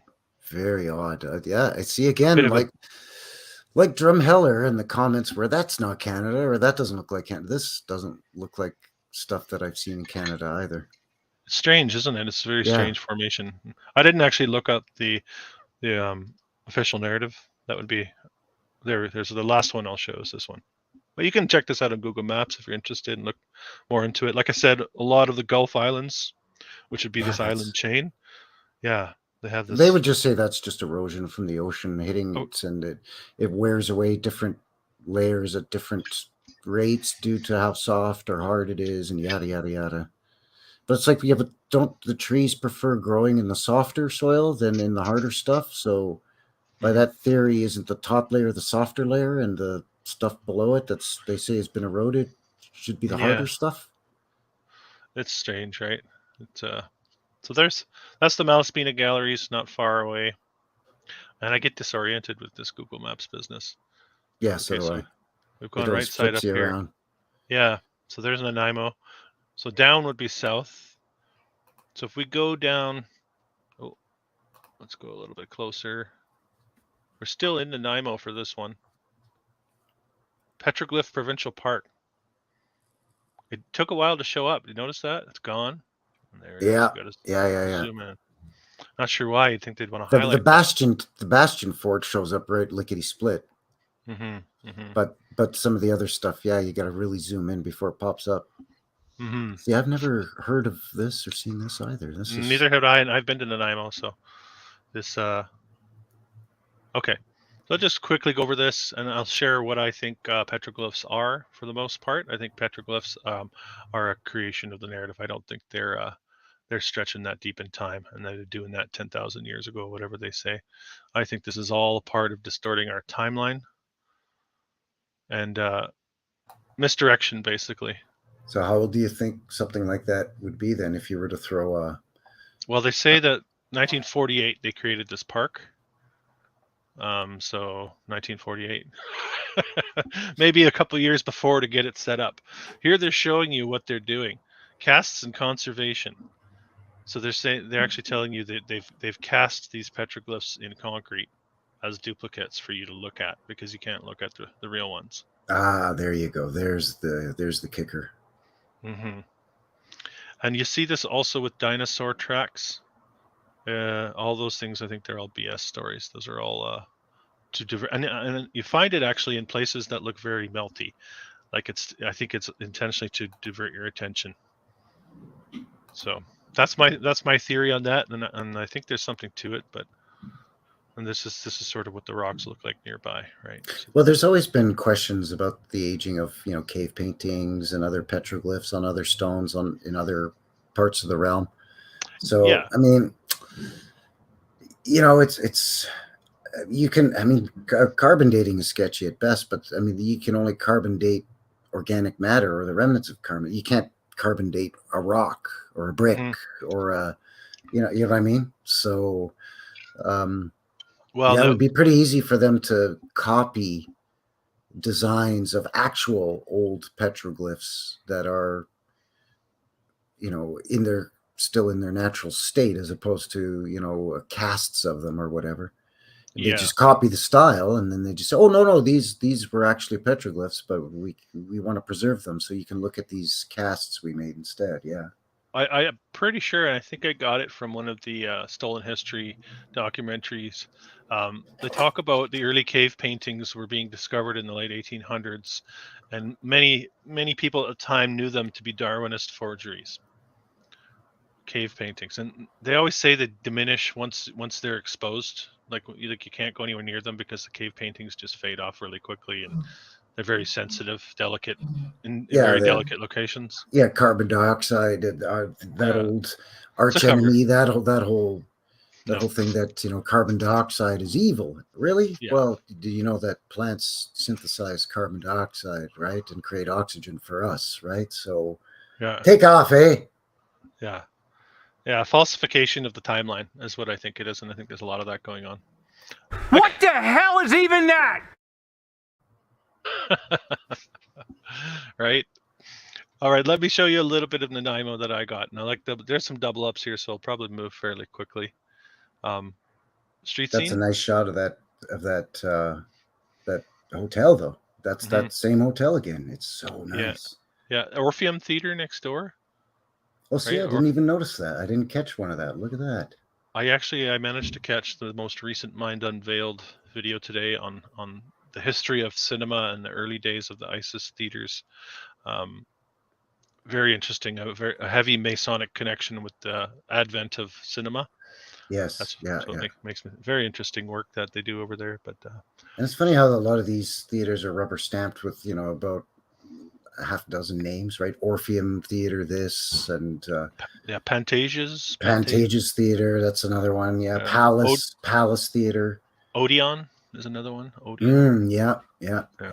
So there's that tower that we looked at earlier on. Of course, it looks like they've painted the stone maybe down here, or stuccoed it or something. I don't know. Yeah, and they've also now added a concrete base around it. Yes, and they would say, it's to protect it and the blah blah blah, but no, it's to hide there, because in the old photos I showed, there were doors and windows down there.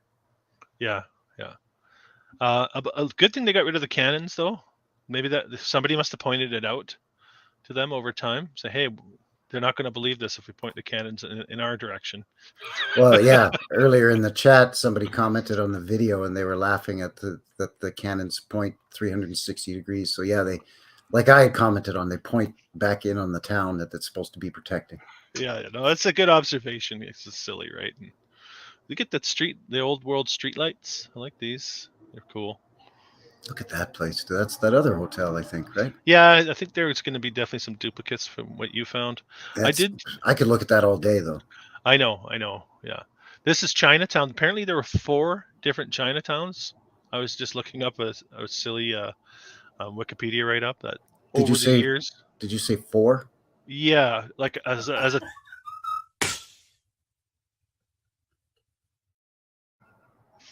yeah, my sentiments exactly, right? Anyway, Nanaimo had over time they had 4 different Chinatowns. So, whatever. Well, I know. Well, actually, no. You know what? Calgary had two. The Chinatown we have now, which is about 100 years old, is our second Chinatown. Sure. Yeah.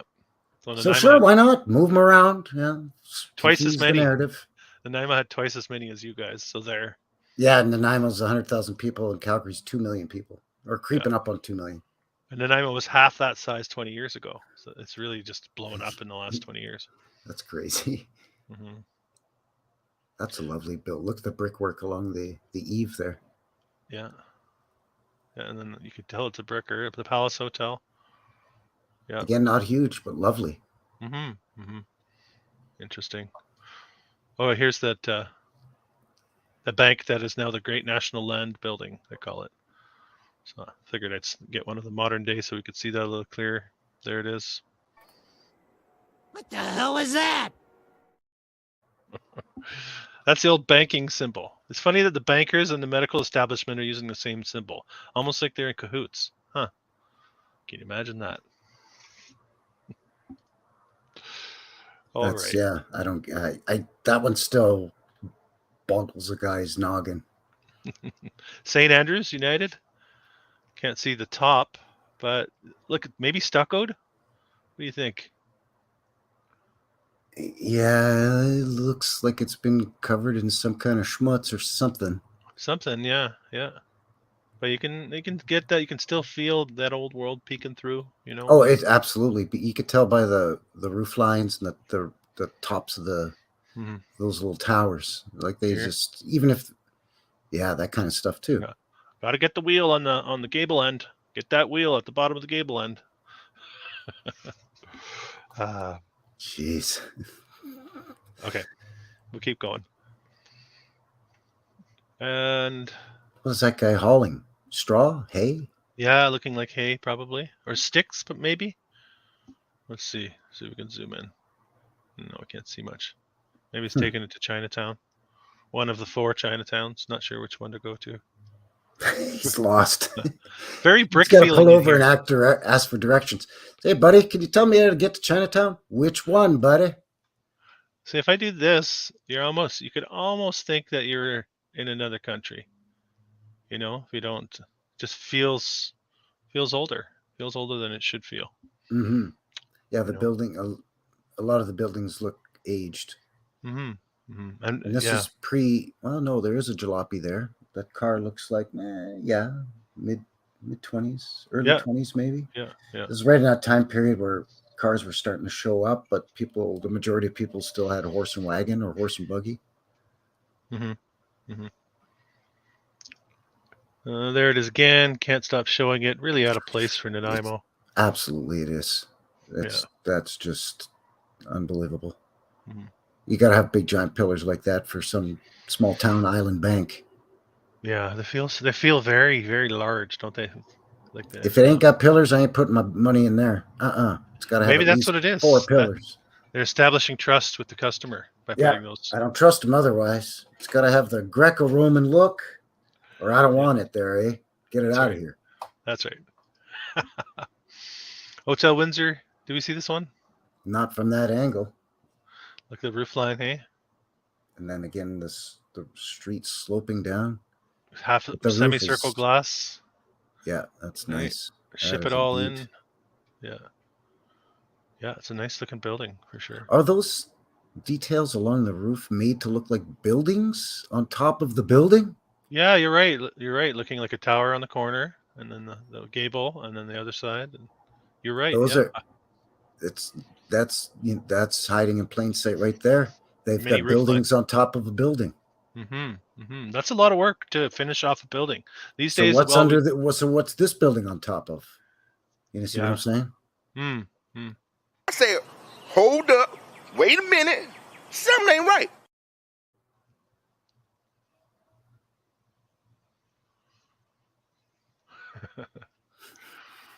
Something ain't right, that's for sure. That's why we're digging. That's why we're digging. Yeah. So I think we've seen a couple of these. I'll try to there that one is again. Now I don't know if this is Nanaimo, and I apologize if it's not. I saw Nanaimo attached to it. Possibly not, but I throw it in there anyway. An old fire hall, the gentleman posing up front. Yeah, that looks like it could be the fire hall number 2. I'm assuming that the fire hall that was in that photo that I showed with the firemen in front, I'm assuming because it was downtown that it was fire station number 1. So this is either number 2 or something. Probably number 2 because it's roughly the same time period, right? So that, Yeah. they would have gotten to a point where maybe they would have needed 2 fire halls or fire stations, whatever you want to call them. Mm-hmm. But it's still horse and buggy hauling the firefighting equipment. Yeah, it's early. It's so hard to tell because all the old fire stations all look the same. That's why they're probably given that designation. We'll make it a fire department. Yeah, that'll be the lookout tower to look out for the fires up on the tower, and then we'll have to ring a bell up there. Ring the bell, yeah. Fire. Until World War II, then all the bells get melted because it's a big metal and steel drive. Yeah, that whole story. Yeah. Okay. Right. I'm going to show you just a couple from. Let me just go back to Google Earth. From Ladysmith, which is not far away, and I drove through there, and I actually stopped there last year because I saw some old world looking buildings. I'm just going to zoom out a bit more. We're not too far away. We're probably a 20-25 minute drive. There's Ladysmith right there. Nanaimo up here, Ladysmith down here. I just have 2 or 3 pictures I'm going to share from this location just to bolster the cause of the old world. So here's one structure, Ladysmith Town Hall. Right, not really fitting what we would think of for that area. Yeah, that's. I mean, it's got a dome. It's got what looks damaged. Like 4 clocks. It's got a bell, but it looks really old, or like it's been scorched. Maybe not. It does look melted, but it looks aged and scorched. It looks very old. You're right. Is this the same building? So it's been all fixed up. But look, the cannon. They have the cannon out. Oh well, there you go. That makes it official.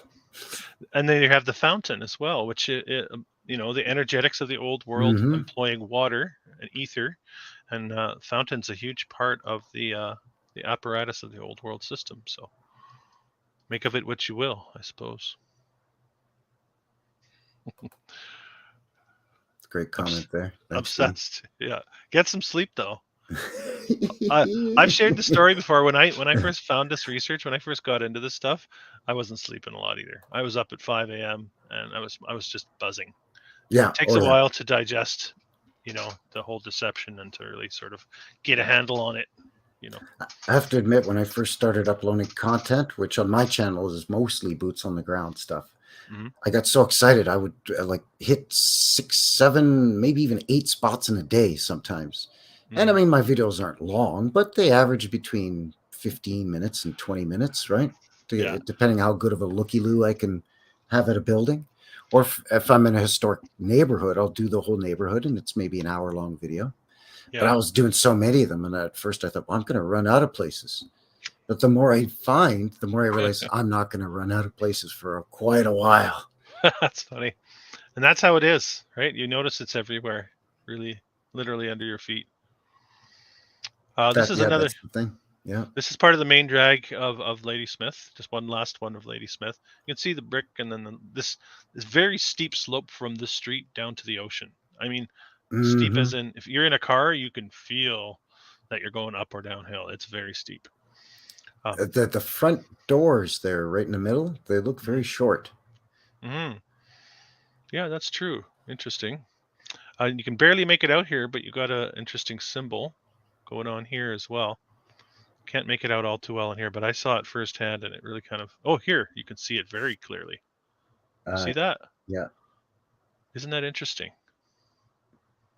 And this whole stretch. Good luck symbol there. That's been co-opted as well. Yeah. Swastika. Interesting. So that's just a little look at Ladysmith, and the whole main drag of Ladysmith has a lot of this type of brick. What does this building say on the top, Chris? What does that say? I think it might be Travelers, something SB or SL Travelers. Are you able to zoom in a bit, or Yeah, no? it's It pretty looks about grainy. as. I couldn't get much on it. Oh yeah, it is the Travelers. Yeah. Yeah, I don't remember the two letters, but it might have Freemason connection. They refer to each other as fellow travelers. I wonder if this is a Freemasons Hall. Interesting. Yeah. So that's just a small town, very small town, just south of Nanaimo, on the island. So they're building brick everywhere back then. Oh yeah, even on hard to get at islands, right? Barging it all in. Yep. Right. Just get a steamship to tow a couple of barges full of bricks from the mainland. Mm-hmm. Mm-hmm. All right. Oh, that's a nice shot. Yeah, you showed that one earlier. That must be the convent. Is that what it was? Yes, that's the convent, but this is a way better shot. Where did you find? Nice work. Where'd you find this one, bud? Oh, I found this in the secret internet that you don't know about. Ah, you always get me with that, eh? BC, we got a way better internet than Alberta. That's right. You've got that more left-leaning internet service. Yeah, I'm not saying that's a good thing. Just teasing you. Here's the was it the courthouse? Is that from? Remember we did deciphered. It's an inside joke there, people. By the way, for people that don't get it, BC is kind of known as Canada's California, but really it's not. The people in BC are way more grounded down to earth. CANUCKLEHEADS jokes. They don't go over your head; they go under your head. That's right, eh? It's because we always shoot from the hip and aim for below the belt, eh? That's right. It's because we like to try to twist the narrative on that we're so nice and polite all the time, bud. All right. So this is the courthouse, looking very old, right? That bit of that Romanesque, Richardsonian Romanesque, almost no columns here, but the size of the stonework here, whether it's veneer stonework or actual stonework, interesting building. Yeah, old world. Very Screams nice at me, looking. old world. Did you show this one as well? The school? I think you did. That's the what do they call it? The central. Boy, it says there, central school. Yeah. Yeah, the one that kind of looks like a construction photo, maybe, or they're still working on it, or something, or who knows. Yeah. And then we looked at this one already, so I think we looked at this one as well. I haven't seen that one though. No. You can see a little bit of the. Or maybe we fires. did.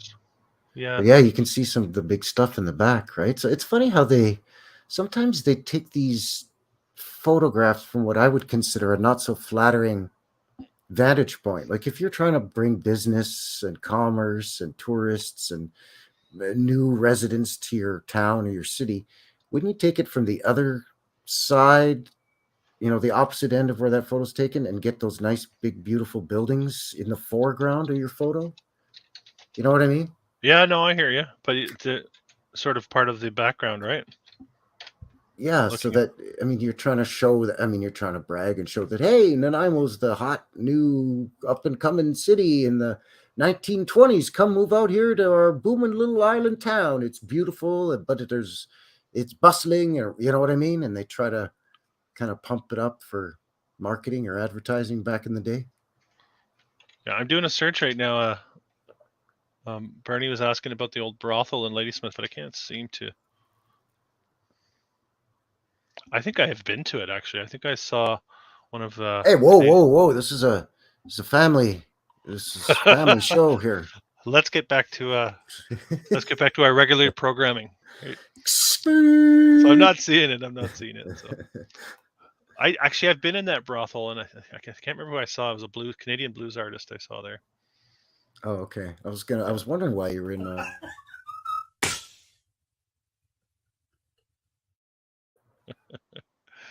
You got me. The old General Hospital. Some interesting science here, right? That's a pretty impressive. Again, with the cupolas with domes on them. Yeah, interesting. Yeah. Brick, though, that looking like stone and brick. Hard to tell. This is all sort of blurred, but I don't know. Yeah, I'm There's- thinking it's brick and stone by the looks of it. And see, because it's such a large building, but those cupolas are so small, I think they're still using them as the part of just the air exchange, where they draw fresh air into the building and circulate it around through the building. Yeah, yeah. It doesn't have to be massive. It's easier to fit the narrative. Yeah. It doesn't have to be super massive like these big huge domes. Yeah, it looks like we found a lot of the same pictures. A few of them. Mm-hmm. There's an old church. I didn't see that one though. So it Yeah, got a gazebo there too. Yeah, it's nice. Yeah. What do you think those were? Like those bandstand style gazebos. Yeah, well, you have the spire coming up right up the top too, right? So I don't know, everything having to do with energetics, aesthetics, and energetics, and you can see little details here. Yeah. Yeah, there's a lot of tech on these. Even the house has some little bobby-holes and doodads poking That's up. right. Yeah. Yeah. Whether it's mimicking the old world look, possibly, or if it's just a part of the old world. Could be remnants. I mean, they probably wouldn't be as quick to try to tear all that tech, all that old world tech down in some little town compared to, let's say, Vancouver or Victoria. They'd want to hit those bigger spots first. Well, Eric Durrett says gazebos are stops for the tube tunnels underneath. Well, that could be. Maybe if you bust open the floor and dig down underneath the gazebos, you'll find like an entrance to, a tunnel system down there. Maybe. Yeah, I've heard that theory actually. Yeah, it's not the first time. It's I've interesting. Heard that, yeah. It's all on the table. Man, that building on the left is just. Actually, you can actually get a sense of the depth of the brickwork and the detailing, just the texture on it and everything. Man, oh man! Like if you came to a contractor and said, "Okay, I'm in this little island town there that you got to get to by boat or ferry, and I need you to build me a hotel that'll be, 80 rooms, and he came at you with this, wouldn't you be like, where are you from, buddy? Morocco or Turkey? Or like, it's lovely, but it's not really fitting the Canadian narrative style. What you doing there, eh, buddy? I mean, it's gorgeous, but it's like a sore thumb. It's just sticking right out. Another look at that courthouse, and I think you showed this one as well. Yeah. Oh, look at that. Yeah. It's Occidental, and there's a modern day. Even in the sketch, they draw it with a mud flood slope. Oh yeah, too. Yeah. Well, that's how it is. That's how it sits, right? And I mean, they're not going to bother hiding that. It's just some artist just sketching it. It's fine. Lower portion of the Palace Hotel. Okay. See the streets here as well. You got. I mean, that's a modern day, I realize, but maybe under the dirt that we're seeing, maybe they had a lot of this infrastructure already. Yeah, could very well be. Because didn't see any rail cars. There's sections of Stephen Avenue here in Calgary that they've repaved in brick, but that's because originally in the old photos they were brick, and then they tore up the brick or paved over it, and for a while there was cars driving up and down Stephen Avenue, but now they've got it back to pedestrian only and they put brick down again. Oh yeah. So yeah, it could be that even if in that modern photo it's new brick, it's to emulate what was originally there. So here's that this is strange. This is looking kind of new. This looks strange down here. So here's what we were looking at earlier, right? Yes. And then there's the yes. It's very strange because this isn't there, right? And this has been changed dramatically, but this doesn't feel like new at all in any way. It's a very strange situation, this building here. I don't know what to make of it. These guys, I don't know. You can see the grin here, the grainy grin. Yeah. What are you looking at with that smug look on your face, you fat bastard? It's like we're gonna deceive the generations to come. I'll fill my pockets. Right? Yeah, you could tell that there's something going on there. He's probably thinking, I'll steal it! No one will ever know! Well, I think we're figuring it out. So that's all I got. We've a lot of double ups, but interesting. Nanaimo. this Not so this is this building right here. This is the third. It's the same building, but it's the third version. There's three different versions in photos that are all roughly Yeah. within 20, 30 years of each other. very good point. Very good One point. with a tower, one without, and then this version, your version, doesn't have, like you said, that sort of jut out of the three Doesn't extra have- windows and door off to the Doesn't one have side. this part here. That's right. So it doesn't have this part here. It doesn't have this part here. But you have one. You'd think they would have done this and that at the same time. But you have Yes. one without the tower, but that still has this part. That's right. Sus. My kids would say sus. Yeah, that's what the kids are saying these days. Very sus. Yeah, that's something hanky going on with the post office / customs office in Nanaimo. Mm-hmm. Again, because the thing is, though, that a lot of these photos you can only what you have to go on is how it's labeled, the date that it's labeled at, right? So you have to sort of blindly trust the source. If it's dated 1891, you know, okay, 1891. So Yeah. if it's a photo that's labeled at a later date and there's less to the building, it's like, well, did they tear it down? Well, no, because then you said you saw modern photos of it and it still has the tower with the clocks on it. Mm-hmm. So we know that they didn't tear off the tower. So Yeah, it's a very chicken and egg strange. thing. You know, Yeah. It's like, when are these photos dated and at what point, what was built? It's hard to blindly trust when it's so inconsistent. Yeah, exactly. Maybe I'd be more willing to blindly trust if you could get your effing story straight, but they can't get their story straight for us. That's exactly the thing. Yeah. I almost swore there. I think I swore the other night on my live too. So I heard YouTube doesn't like it if you drop F-bombs and things like that. Yeah. I try to keep it PG on my show too, but every once in a while I'll let slip the odd. Nothing super foul. I still try to make it kind of funny. Mm-hmm. Like the other day was really hot out, so I said it was hotter than Satan's taint. And I think I've used the term hotter than the devil's dick before. Oh yeah. So, because I like to mock him by making fun of him as I renounce him. So, Well, you got to think, the loins area it gets pretty hot. That's true, especially when the weather gets hot. Some of you in the States with that hot weather I've been seeing in the chat, that's got to be nasty, especially if you got high humidity. That's right. You got to use some baby powder or talcum powder down in the nether regions.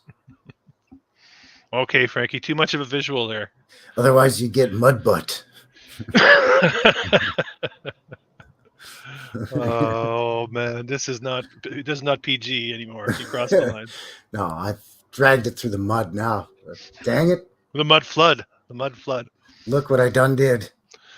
Some people don't like the term mud flood. Hey, I noticed that. A few commenters are resistant to the people that are into this research, but don't like the term mud flood. I've seen some of that too. Yeah. Well, because some people don't think it was.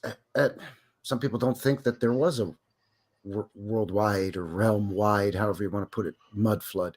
Well, and I would agree with that. I would think that different parts of the world were hit by different, like, catastrophes that manifested themselves in different ways. Like Drumheller, which is only an hour's drive away from where I am, looks like it was cooked by some kind of electric plasma burst or something, or carved fissures into the ground and cooked everything and melted stuff. Whereas here in Calgary, I'm not seeing anything that looks like old melted buildings or things that have been fried or plasma cooked. To me, I'm seeing where the earth has been moved and it's slid downhill and semi-buried the first floor of some of these old world buildings. I mean, I see blocked in arched windows all over the place in the old buildings here in Calgary. And it's always at the base of the hills because Calgary's kind of built down in the bottom of a bowl. So whether you're coming into the city from any one of the four compass points, you have to descend down into Calgary. And the oldest neighborhoods are sort of right at the foot of these upper sort of, slightly higher elevations. Not much, 50 feet, 100 feet. But I think whatever the catastrophe was, how it manifested itself here was some of that earth liquefied in some way, somehow, and slid down these hills and semi-buried some of the old world buildings. I think there's a good chance water was involved too. Water was washing a lot of this through the areas. Yeah, so I think it just depends on where and when. Obviously, I think most of us would agree that there have been multiple events or cataclysms. I think that to assume, I mean, when I use the term mud flood, I'm not saying the entire realm was covered in mud. Yeah, neither am I. I'm saying it as a part of a cataclysm that this region was hit in that way, right? So yeah, for me specifically, Calgary was hit by a mud flood. Edmonton was mud flood, but east of Calgary and Edmonton, it was cooked. Yeah, and west as well. Banff's got some meltage going on there too. Banff, I've looked into it a little bit. Yeah, Banff's got a different look to it. They have their own hoodoos there too. Yeah, they do, and they do. They don't have the vertical tops or the horizontal tops balancing on them, but they're much taller actually than the Drumheller and Medicine Hat hoodoos, and they're right up the side of a mountain. Yes, they're quite impressive. They almost look like the moai on Easter Island at what is that, Rapa Nui? I was just going to say they almost look like statues. Yeah, they're amazing. Yeah, but there's definitely something different went on in the Canadian Rockies for sure. Speaking of Banff, isn't our next episode going to be on the hotels? Didn't we agree to that last time as well? I think you and I wanted to look at the Fairmont CP Rail hotels, yes. Because Canada's got a whole string of old world hotels that supposedly the railway put up. Yes. When it was stretching across the country, and they're spectacular. I think in episode 3 we were talking about doing Nanaimo for this episode 4, and then episode 5 was the railroad hotels like the Chateau Frontenac, the Banff Springs, the Hotel McDonald. What's that one? It's with the big one in Vancouver too. The Hotel Vancouver, I think. Yeah, Hotel Vancouver. Yeah, you're right. Yeah. So we could. I mean, that could be a long one. We're gonna have to tighten up the ship and present. You're gonna have to put a strap and pull up the bootlaces here a bit. Saskatoon's got a beauty. Like it's. Yes, you're right. Actually. Yeah. It's a lot of people may need some reminding that much of the narrative in the U.S. going across the Midwest. It's the same narrative coming across our version of the Midwest, what we call the prairies up here in Canada, is, the railroad opened it up. And prior to that, it was, cowboys and wild Indians and rootin' tootin' cowboys and the wild frontier and fur trappers and miners and the gold rushes and all of that same narrative and the striking oil and the rodeos and all that stuff. Yeah. So to see something like this in the heart of Canadian cowboy land. This isn't the prairies. This is the Saskatoon version. Like come on, it's ridiculous. Ridiculous. Where the city that this is built in would have popped up as a farming town. Yeah. But the railroad comes through and they build supposedly this hotel in this little fledgling railroad town that, by their own narrative, wouldn't be there if it wasn't for the railroad. Yeah. And then all of a sudden they can just afford to build these giant castles out in the middle of the Canadian Wild West in the prairies. Yeah. At quite an early time, too. Some of them were built in the 1890s. The Banff Springs has an early build date. Of course, out in Quebec and Montreal, very early build dates. Ooh, forbidden. Yeah, you're verboten there. Ottawa, the Laurier Hotel. Yes. Ottawa. Okay, we're gonna spoil it here. We're spoiling. Okay, I'll stop. Sorry. Slow down, eh? You're getting ahead of the guy there, eh? With the show, eh? Maybe we should cut it off and then get our ducks in a row and put it together for the next episode. That sounds like a plan, my friend. It sounds like a plan. Because I think a lot of people are going to be like, didn't realize there were so many castles in Canada, eh? Yeah, that's right, Bod. There's lots. We're going to show some Canadian castles on the next installment. That's right. And again, keep in mind the seclusion of some of these, much just like in that same rubber stamp narrative in the United States, the wild frontier, and nobody out here, and just all of a sudden they pop up with a railroad. That's ridiculous. We're going to have a lot of fun with that one, I think. I think so too. Yeah. All right, folks. Well, I think that's going to do it. Hey, what do you think, Chris? Yeah, sounds good. It's been fun. Always a pleasure. Yeah, we're just past the 2-hour mark, so I think that's a pretty good time to. We had a lot of fun with this one. There are quite a few surprises for a small island town of Nanaimo. It kind of reminded me of St. John's, although I knew St. John's by the narrative was much older and we were going to see crazy castles and stuff in St. John's. But the amount of surprises in Nanaimo reminds me of the amount of surprises in St. John. St. John's, sorry. I'm with you. There's some similarities for sure. One on one side of the continent, one on the other side of the continent. Yeah, basically at opposite ends of the continent. They're separated by almost 4,000 miles, eh? So pretty amazing stuff. All right, everybody in the chat, thank you very much to everybody for tuning in and joining us. Thank you to all of the moderators for helping out in the chat. We're a couple of knuckleheads. We don't get a lot of troublemakers out here, eh? We're pretty chill up here in Canada. Oh, we're the worst of the bunch. You got to watch out for the polite, quiet ones, eh? So, yeah, thank you, everybody. Really, really appreciate everybody taking the time out of the tail end of their weekend here to join us here for another Knucklehead show, episode 4, looking at the wacky city of Nanaimo.